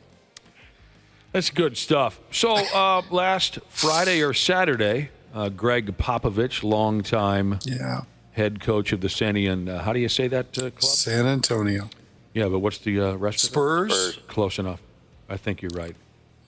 He decided to end his career. He's going to as a coach step down as a coach for the Spurs. He hasn't been around for a good stretch of time because of some health problems.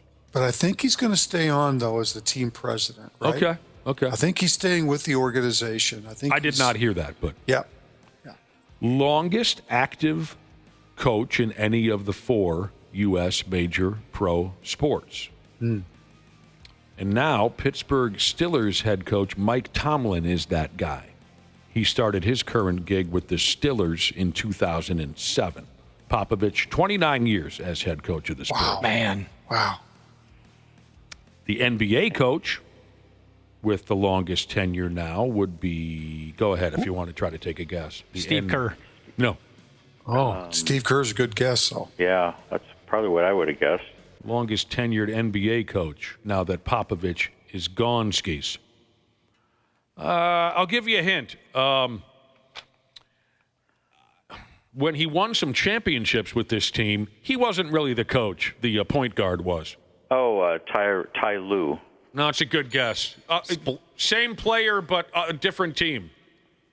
You're thinking of the right player, Brad Ryder, but not the not the right team.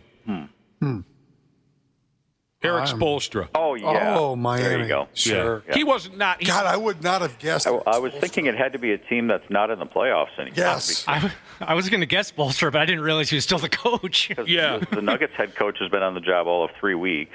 When LeBron was playing in Miami, Eric Spoelstra was not really the head coach. Mm-hmm. Yeah. Right.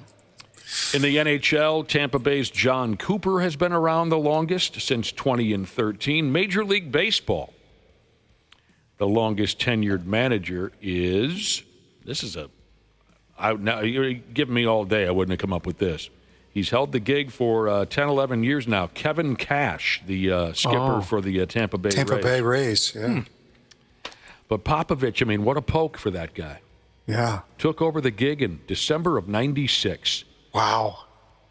Since he took that job in December of 1996 with the San Antonio Spurs, since then there have been 303 coaching changes in the NBA. That's crazy. Wow. That's crazy. And 75 of them have happened in this state. Yeah.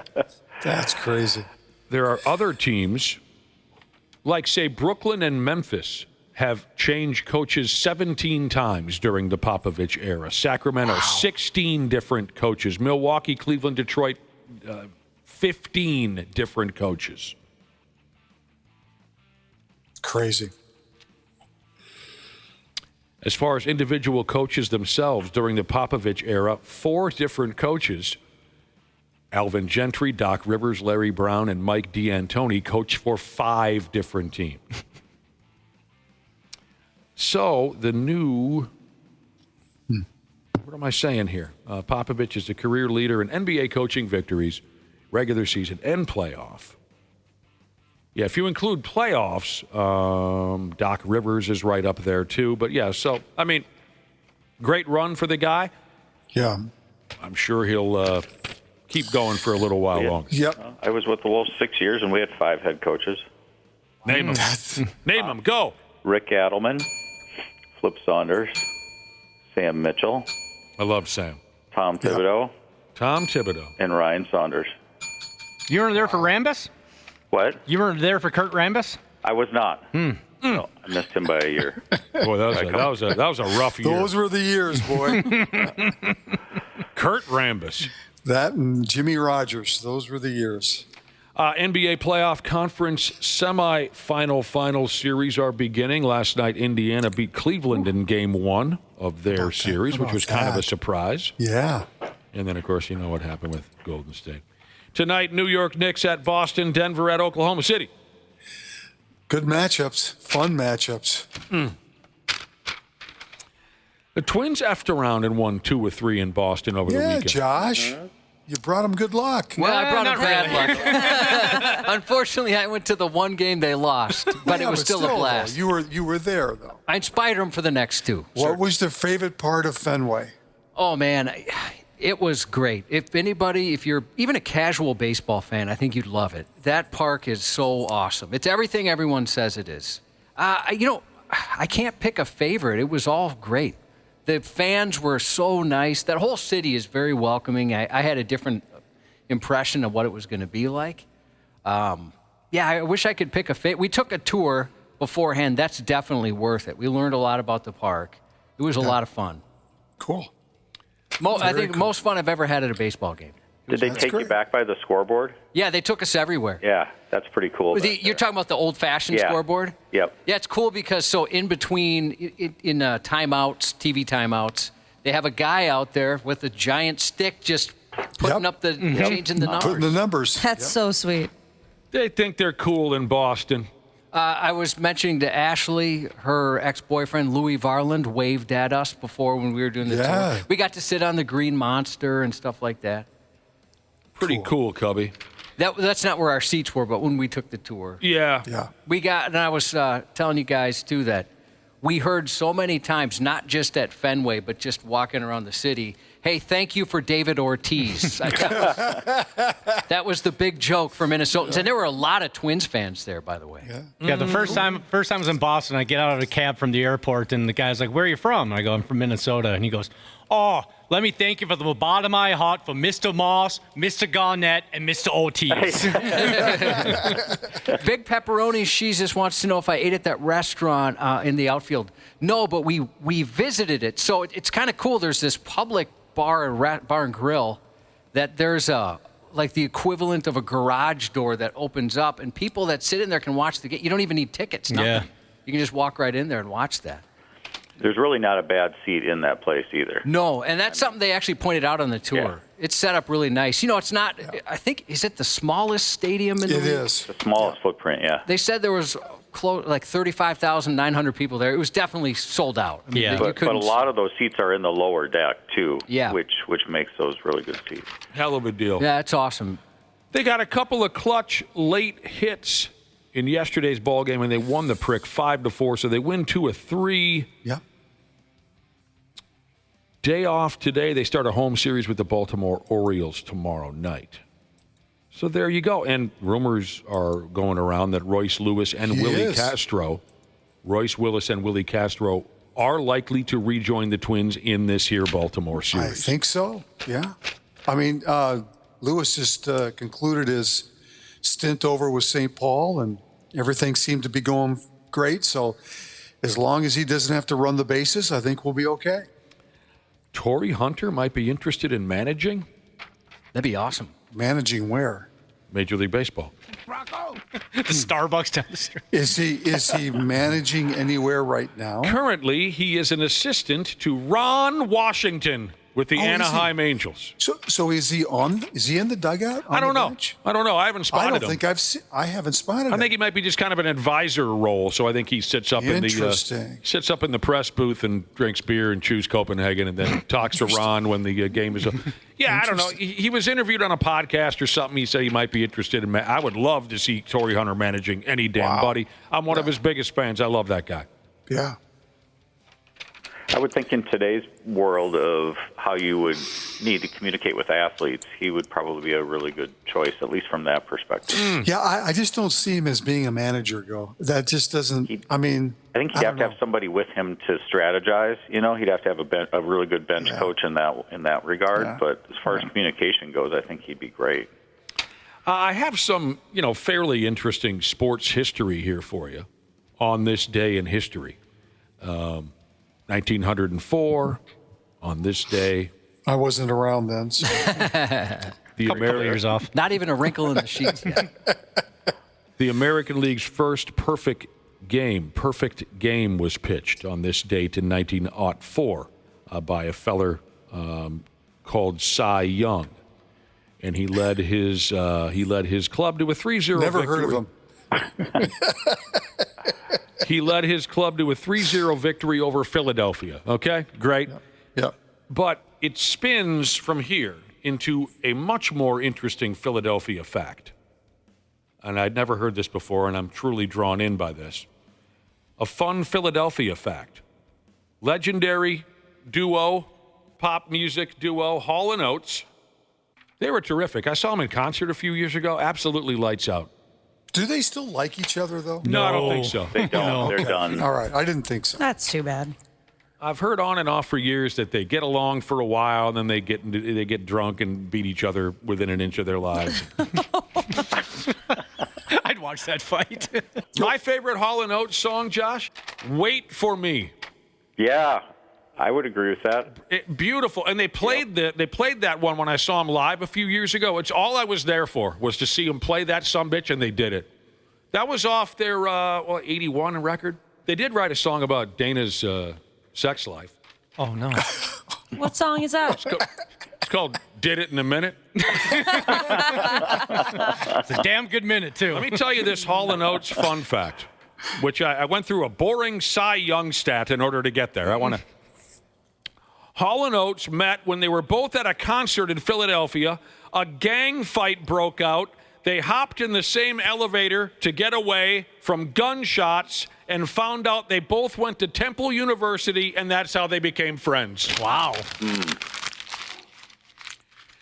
Ah, boy. It's cool that I really like the video of this soccer referee getting run over by an outhouse, right? He's going to be fine. Is it cool that I love this video? Yeah. He's fine. I love that video. It's on 93x.com. So there were some terrible, terrible storms that went through the state of Pennsylvania a few days ago, and really it was awful. But this video, I couldn't help but enjoy the hell out of this. So they're beer league soccer or something, right, at Penn State University, just college kids effing off, But they have a referee. He's just a college kid, too. They're all out on the soccer field, and this unbelievable storm rolls through. Quicker than you can get yourself shelter, kind of a thing. Quicker than a hiccup, this storm whips through. And the soccer referee's running for his life, and he gets run over by a portable toilet. He gets smoked. Yeah, he does. A porta-john was ripped from its moorings, if they even have much for moorings. But these things do weigh 200-300 pounds, right? a portable toilet's blowing across the field, and the soccer referee's running for his life, and it hits him like he's getting hit by a truck. Unbelievable video. And the sound is just this poor guy just a toilet full of turds and urine just smashes him, and he's fine. If that was me, though, I'd pop up and just be like, please tell me one of you got that on video. Please tell me somebody had their phone out. Perfect friggin' video. I think the worst part is after he gets hit by the porta potty, he gets like smushed into that other guy, and it looks like his face goes right into his crotch. Everything. That was a bad day for that guy. Everything all at once. He gets a porta-john upside the head, and some dude's gear smashes him in the chin. Guy earned himself some beer and pizza. They said after it was all over, the referee was okay. He, quote, walked it off. You have to. Randy and Brad, you got to shower that off. I'm looking for it. I don't see it on your website. I moved it to the top, so if you refresh, it should be the first video up there. Okay. All right. Unbelievable. All right, we got to get going. Oh, no, wait a minute. Oh, we have a couple minutes. Real quick. Okay, I thought it was later than it was. The Kansas City Chiefs signed Patrick Mahomes' brother to a contract. He's going to have a chance to make the team. What does his brother play? What position does he play? He's a tight end. Really? / wide receiver. It's not the dude you're picturing. It's not that ass clown Jackson Mahomes. Is that his name? Yeah. It's not him. It's a half-brother that Patrick Mahomes has by the name of Graham Walker. It's Patrick Sr.'s son with a different baby mama. Okay. Patrick half-brother. He's going to try. He played some college football at this place and that place. He's probably not very good at it. But Patrick Mahomes certainly has the power to pull a brawny LeBron type of thing here, doesn't he? I was just going to ask you, is there any way they don't sign him if Patrick says you're going to sign hell this no. guy? No, they would sign, Josh, they would sign you. Yeah, I agree. And me. Which would be a terrible mistake. If Patrick Mahomes said so. What position would you play, Josh? Not quarterback. If he's not good, they'll probably put him on the practice squad. Exactly. Yeah. So that's the end of that joke. You thought it was Jackson, didn't you? Didn't you? For a second. Well, good. Yes. Good. When I first saw the headline, I thought, Mahomes probably does have the pull to get that ass hat on the team. Absolutely. Yeah. Absolutely. Citing Jesus said if I was signed by the Chiefs, my position would be sideline backer. I'm a sideline back. Incredible stats you'd put up as the sideline. Really knows how to warm a bench. Goodbye, Randy and Brad. See ya. God, we loved having you. Coming up next, if you have something wrong with you, I don't know, you're feeling kind of funny, this hurts, that hurts, we got the guy for it. It's our pal, Dr. P. Jesus. He'll be ducking in the studio here any minute. The number is 651-989-9393 if you want to text in and ask our doctor a question. We'll talk to Dr. P when we come back on the Half-Assed Morning Show. The 93X Half-Assed Morning Show. Well, if it isn't our wonderful podcast listener, the ones that all of us on hams love the most. Dana here to give you a little gentle reminder to hit up our friends at Standard Heating and Air Conditioning and tune up that AC before it fully turns into crotch soup season. June through August are Standard's busy season for getting AC units up to snuff, so get ahead of the curve and have them ensure you don't have a summer where you pit out every shirt you own. Book in May during their pre-summer heat savings event, and you'll beat the rush and save yourself some walking around money. Call Standard Heating today or visit standardheating.com. Enjoy the show. We sincerely appreciate you checking us out each and every day. No Contest Wrestling. O'Shea Jackson Jr. and TJ Jefferson with the biggest names in the game. Give it up for the Dark Angel. First one. First. I can't believe it. NXT double champion. Welcome to King. Lex is king. I don't know if I'd be where I'm at now if I didn't take the path that I took. Ladies and gentlemen, Jada Parker. What made you, after the soccer career, go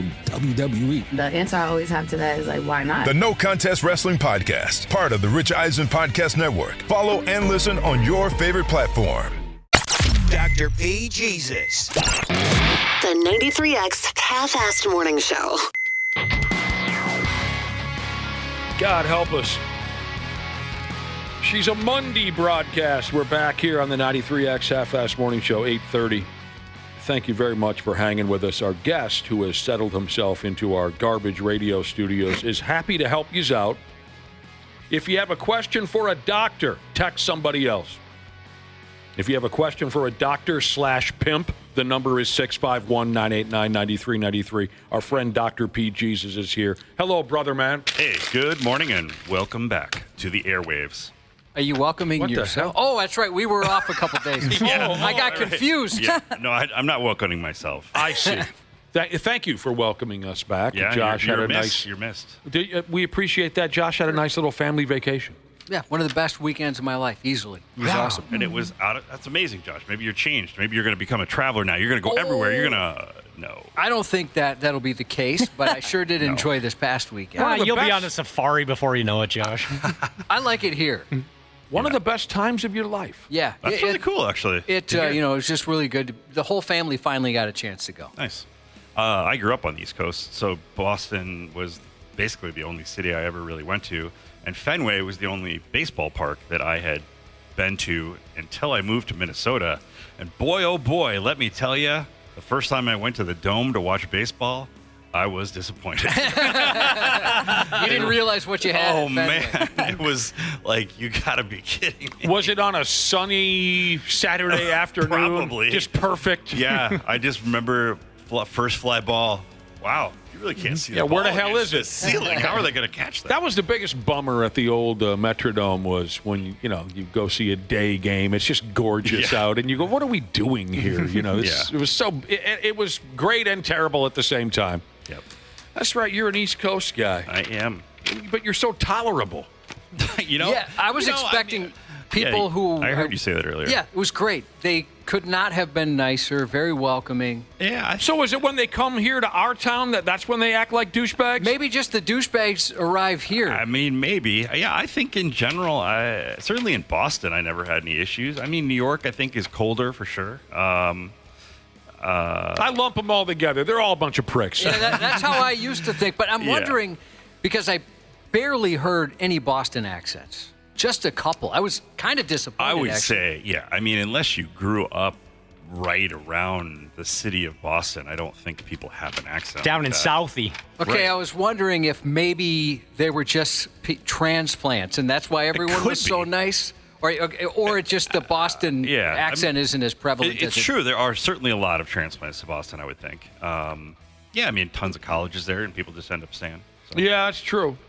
Everywhere you turn, there's a friggin' college. 651-989-9393, again, is the number if you have a question for Dr. James Parnell. First off, a listener is trying to quit nicotine. Good luck. They're just getting started. They say, I'm on hour 36 without nicotine. How much longer will I be miserable? I heard that day 3 is the worst from fellow people that quit nicotine. Day 3 is hell. You really start to lose your grip? Yep. What do you know about dependence on nicotine and recovery time from quitting? Yeah, I mean, it depends on the person. It depends on the person. It depends somewhat on how much you were smoking. It really does. It's I guess my experience has been people have the physical, addiction to nicotine, which is problematic for sure. But the other part is just the habitual nature of lighting up a cigarette, especially associating it with maybe after meals or after drinking, coitus, or after drinking. Oh, coitus. In the movies, it's always after coitus. It is always after, right. A little bit of oral fixation going on there. Possibly. But yeah, but truly, I think that's as much of a problem for some people. Not quite as painful, but almost harder to get over. I mean, most people cannot just cold turkey it. There are a few people who can out there, and you hear that story. They just decided one day because whatever they say it's more difficult than some like hard drugs. I mean, I have heard that said that too. Very very difficult. Yeah, some folks are tougher than others. And you just put it right the hell down. My mom quit cold turkey, and she had a little bit of a health scare. So she promised if everything came back clean, she was going to quit smoking cigarettes, and she did. And she's one of those people where it disgusts her now. Why she got to have an attitude about it? Like the smell makes her nauseated. She got lucky because she has never had the craving to go back. Well, that is lucky. And the poor woman, Dr. P, the poor woman quit smoking cigarettes and went through menopause at the same time. I thought she was going to die. She did. She's still on amphetamines, though, right? Yeah, of course. Okay, good. Yeah. For Christ's sake, everyone's got to have a crutch. But so there are a whole host of different things that can be used to help. I mean, the simplest is nicotine replacement of some type, and most of that's over the counter at this point, whether it's just lozenges or gum. The gum. Heroin, perhaps? I mean, that would be one way to go, but not generally recommended. By the way, it looks like I picked the wrong week to stop sniffing glue. Airplane? Airplane, 1980. Yes, thank you, Dr. P. Yeah, you bet. But there are prescription medications that can certainly be helpful. Chantix is sort of the one that is the most specific for quitting smoking. That's the weird dream maker? Yeah, yep. And I think people who are really heavy smokers, so a couple packs a day, they are really good candidates for that one.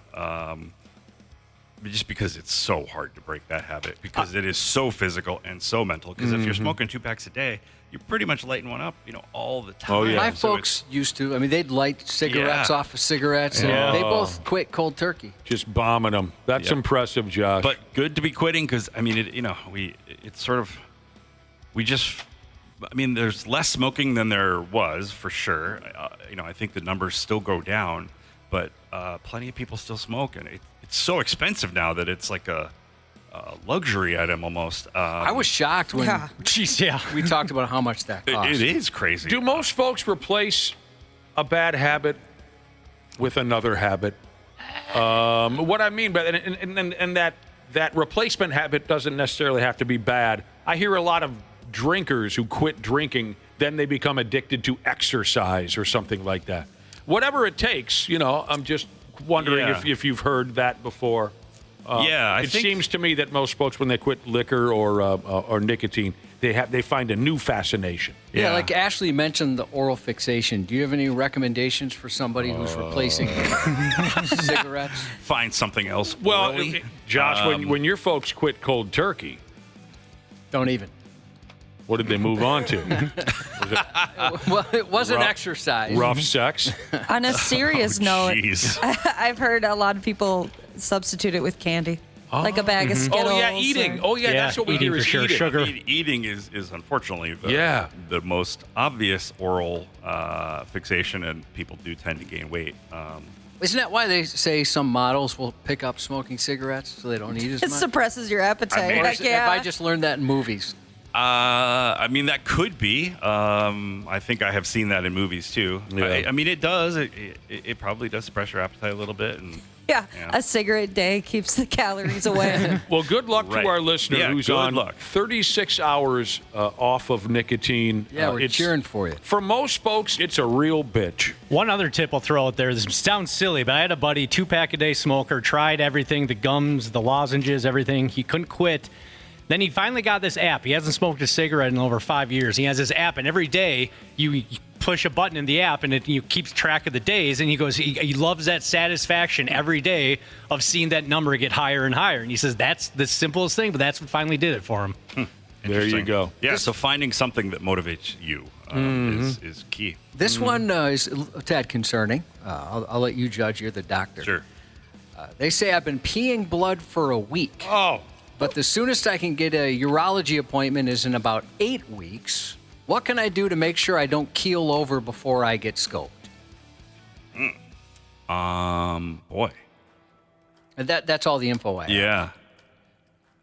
Yeah. So they're actually seeing blood, though. And presumably hopefully they've been in to see the primary care doctor. If they're peeing blood and somehow they just made a urology appointment on their own and it's 2 months out, then that may not be good. I would say if you're seen in the office and you have, basically, it's not microscopic hematuria, it's gross hematuria, it's called.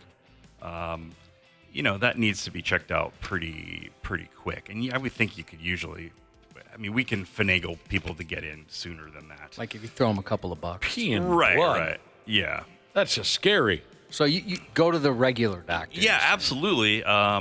Because that's usually the path to hopefully be seen sooner. And get some testing done before you see the urologist too.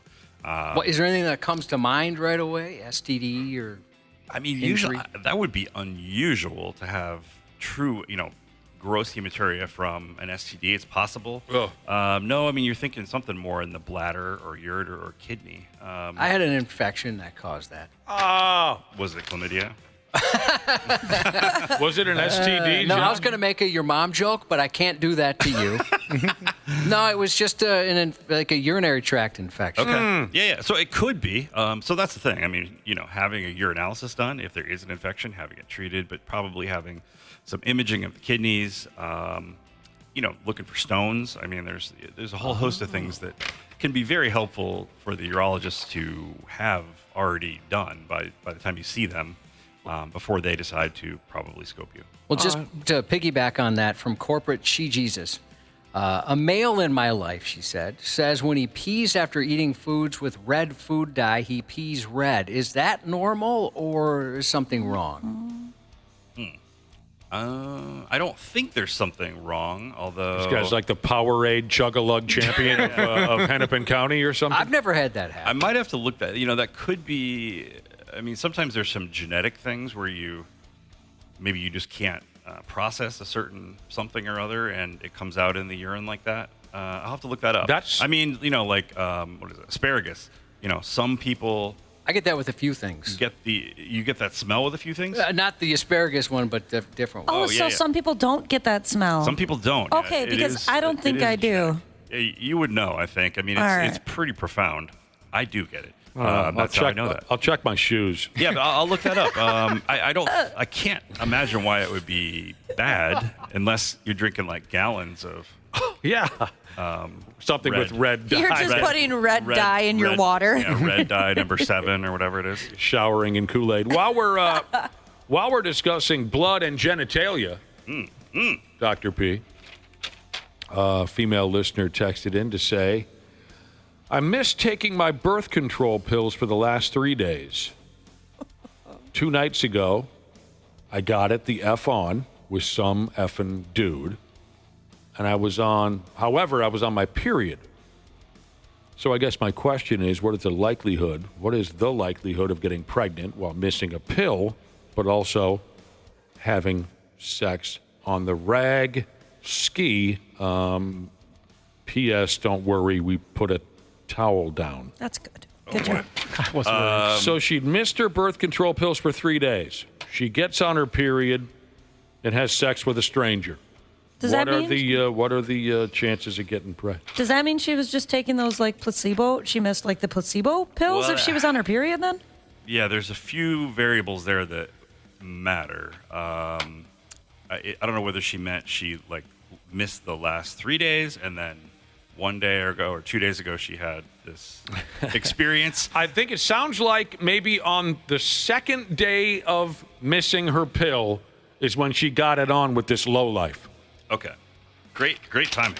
Yeah, I mean, missing one pill is not, especially if it's combined estrogen and progesterone pill. So most women are on that. So it's estrogen and it'll be 2 names in it because that controls ovulation differently than progesterone-only pills. So progesterone-only pills, like the mini pill, if you miss it by more than a few hours, you can be in trouble. It's really, really, my God, strict. Oh, she texted in and she said she was on the placebo pills at this time. Oh, wait, so she missed she missed placebo pills? Yeah, and I was telling Dr. P off air, I never took those. Yeah, so they say what they are. So yeah, most oral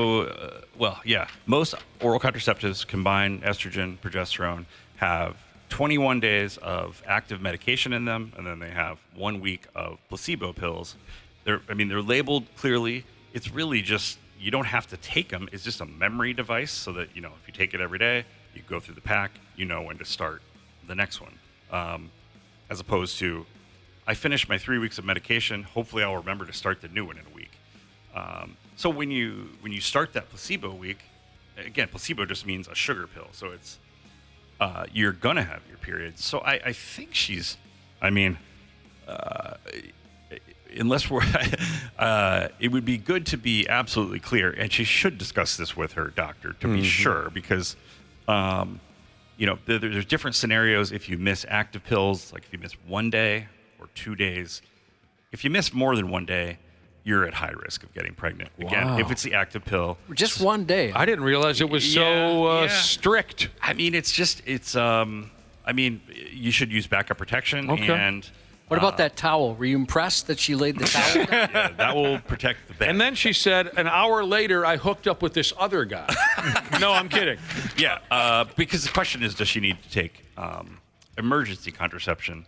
I don't think she does, if what we're hearing is correct, that she was on the placebo pills, she got her menstrual cycle, and she had sex.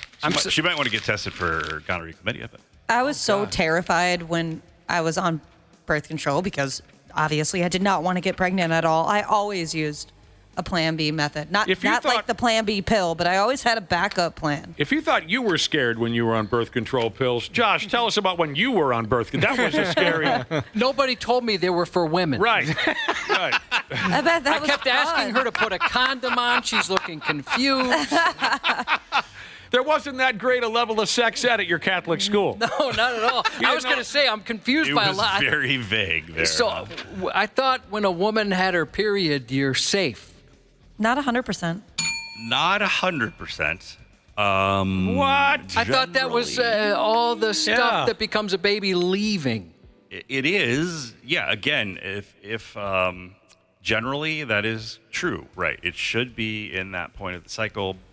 And so if you're having your period, Josh. Well, I'm on the pill, so I won't. So on combined estrogen and progesterone, you take the 21 active days. As soon as you stop it, a couple days later, you typically have a period, and that's that you're very, very unlikely to get pregnant at that point. Okay. If you have irregular periods and you have some bleeding, I think those are the situations where that person could get complicated, isn't it, Cubby? Yeah, I get confused. I like to learn this kind of stuff. You were terrible at sex ed. He was. We got to take a break here in a minute, but Josh was terrible at sex. I remember when you failed sex ed and you were so mad. You said, "I hate that teacher so much. She's terrible." And I said, "Oh yeah, I'm sorry." And he said, "If I ever see her outside of school, I'm going to kick her right in the balls." He said. I was that mad. He couldn't understand any of it. Dr. P. Jesus is here. 651-989-9393 is the number if you have some questions for a real doctor. Hi, everybody. Dr. P. Jesus, welcome to the Half-Assed Morning Show. 93X. Yeah, it's old Dr. P. in studio taking questions from our hilarious yet wildly unhealthy listening audience. We have time for one or two more questions here, Dr. P. Starting with a weird one. When I fall asleep, says a listener, my ears fall asleep when I lay my head on one side or the other, and it's painful. That happens to me, too. What? Sometimes, like, the back of my head will fall asleep, like go numb. It sounds like a spinal injury or something. What are you talking about? This guy's ears fall asleep, one or the other, sometimes both, and it's very painful? I've never heard of that. I have not heard of that either. Boy. I mean, are you sleeping on the sidewalk? Right. Do you have a slab of concrete as your pillow? I mean, you would think it's pressure on, some part of the scalp, right, around the ear that's causing it to, assuming he means by fall asleep, sort of the tingly, numb sensation. But yeah, I've never heard of that Okay. before. Well, what are you talking about? The back of your head goes numb? What are you talking about over there? Yeah, it'll I've from had laying that. down. Yeah. Huh? Yeah. I was just talking about this past weekend. My limbs fall asleep incredibly easily. Like I mean, at least a couple times a night, depending on how I'm laying. And the person I was talking about it to said, that sounds like something you should be worried about. I mean, it's I really don't know what that would be. I would worry a little bit about their their neck and stuff too, because you got to go in and talk to somebody about that and just basically go into more detail. That's a different one. It is definitely a different one. Yeah. I've had the head go numb type of thing. Really? Yeah. The scalp or your whole neck? I don't know. We lay too much. I sleep underneath the tire of a 4Runner. Maybe that was. That could explain it. Laying down for whatever reason. I don't know that sensation. You guys are asking me hard questions this week. Can I mention a few people I've met? Well, yes. So one, I did meet knows everything about nothing Jesus, who I think sends things in all the time. Oh, nice. I recognize him. He is the husband of a coworker, lovely fellow. Seems that way via text. And he works at Minnesota Zoo. So awesome. Please go visit him there. And that is so cool. I will. You know how many times I've been to the Minnesota Zoo since I've lived in Minnesota for the last 25 years? How many? 0. Let's go together. I know. Yeah, I'm a member, dude. I get to bring a guest. Okay, I'll bring you to the zoo. Okay. No, I would love to go. They have adult nights where there's silent dance parties, Dr. P. Not too far from my house. Let's go. You're going to have to pay. Oh, of course, for sure. For food and drinks and all that. Dana just offered you a free pass. But I'll pay for that. You got to pay your own way. You're a doctor. You can afford it. But the other one is there was a little corporate event that had kind of a pro-am and celebrity pickleball thing, and I was an am at that, but I played pickleball against Chris Humphreys. Oh, cool. Are you serious? And Marcus Sherrills. Oh, wow. From the Vikings. Yeah. Well, isn't he? Is Cheryl? Is he like a he was the Minnesota guy? Yeah, punt returner. He grew up in Rochester. Rochester. Okay. It was wild just playing against professional athletes. Humphrey's got a good paddle. He's got a good paddle, and he hits the ball so hard. Oh, I bet. And Marcus Sherrills, he still has, he can dance around so fast, and his very vertical quick leap is 3 feet. That's like a thunder and lightning combination right there. So very, very cool to meet those guys. Good for you that you can keep up with those guys. Was Humphreys pretty funny? He was. Yeah. Yeah, they were both. Chris. He's a funny dude. Yeah, he is funny. Yeah.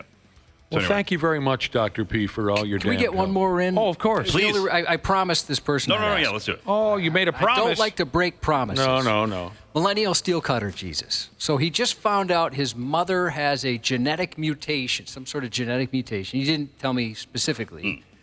But if he has the same one, he was told his risk for prostate cancer is increased from 19% to 61%.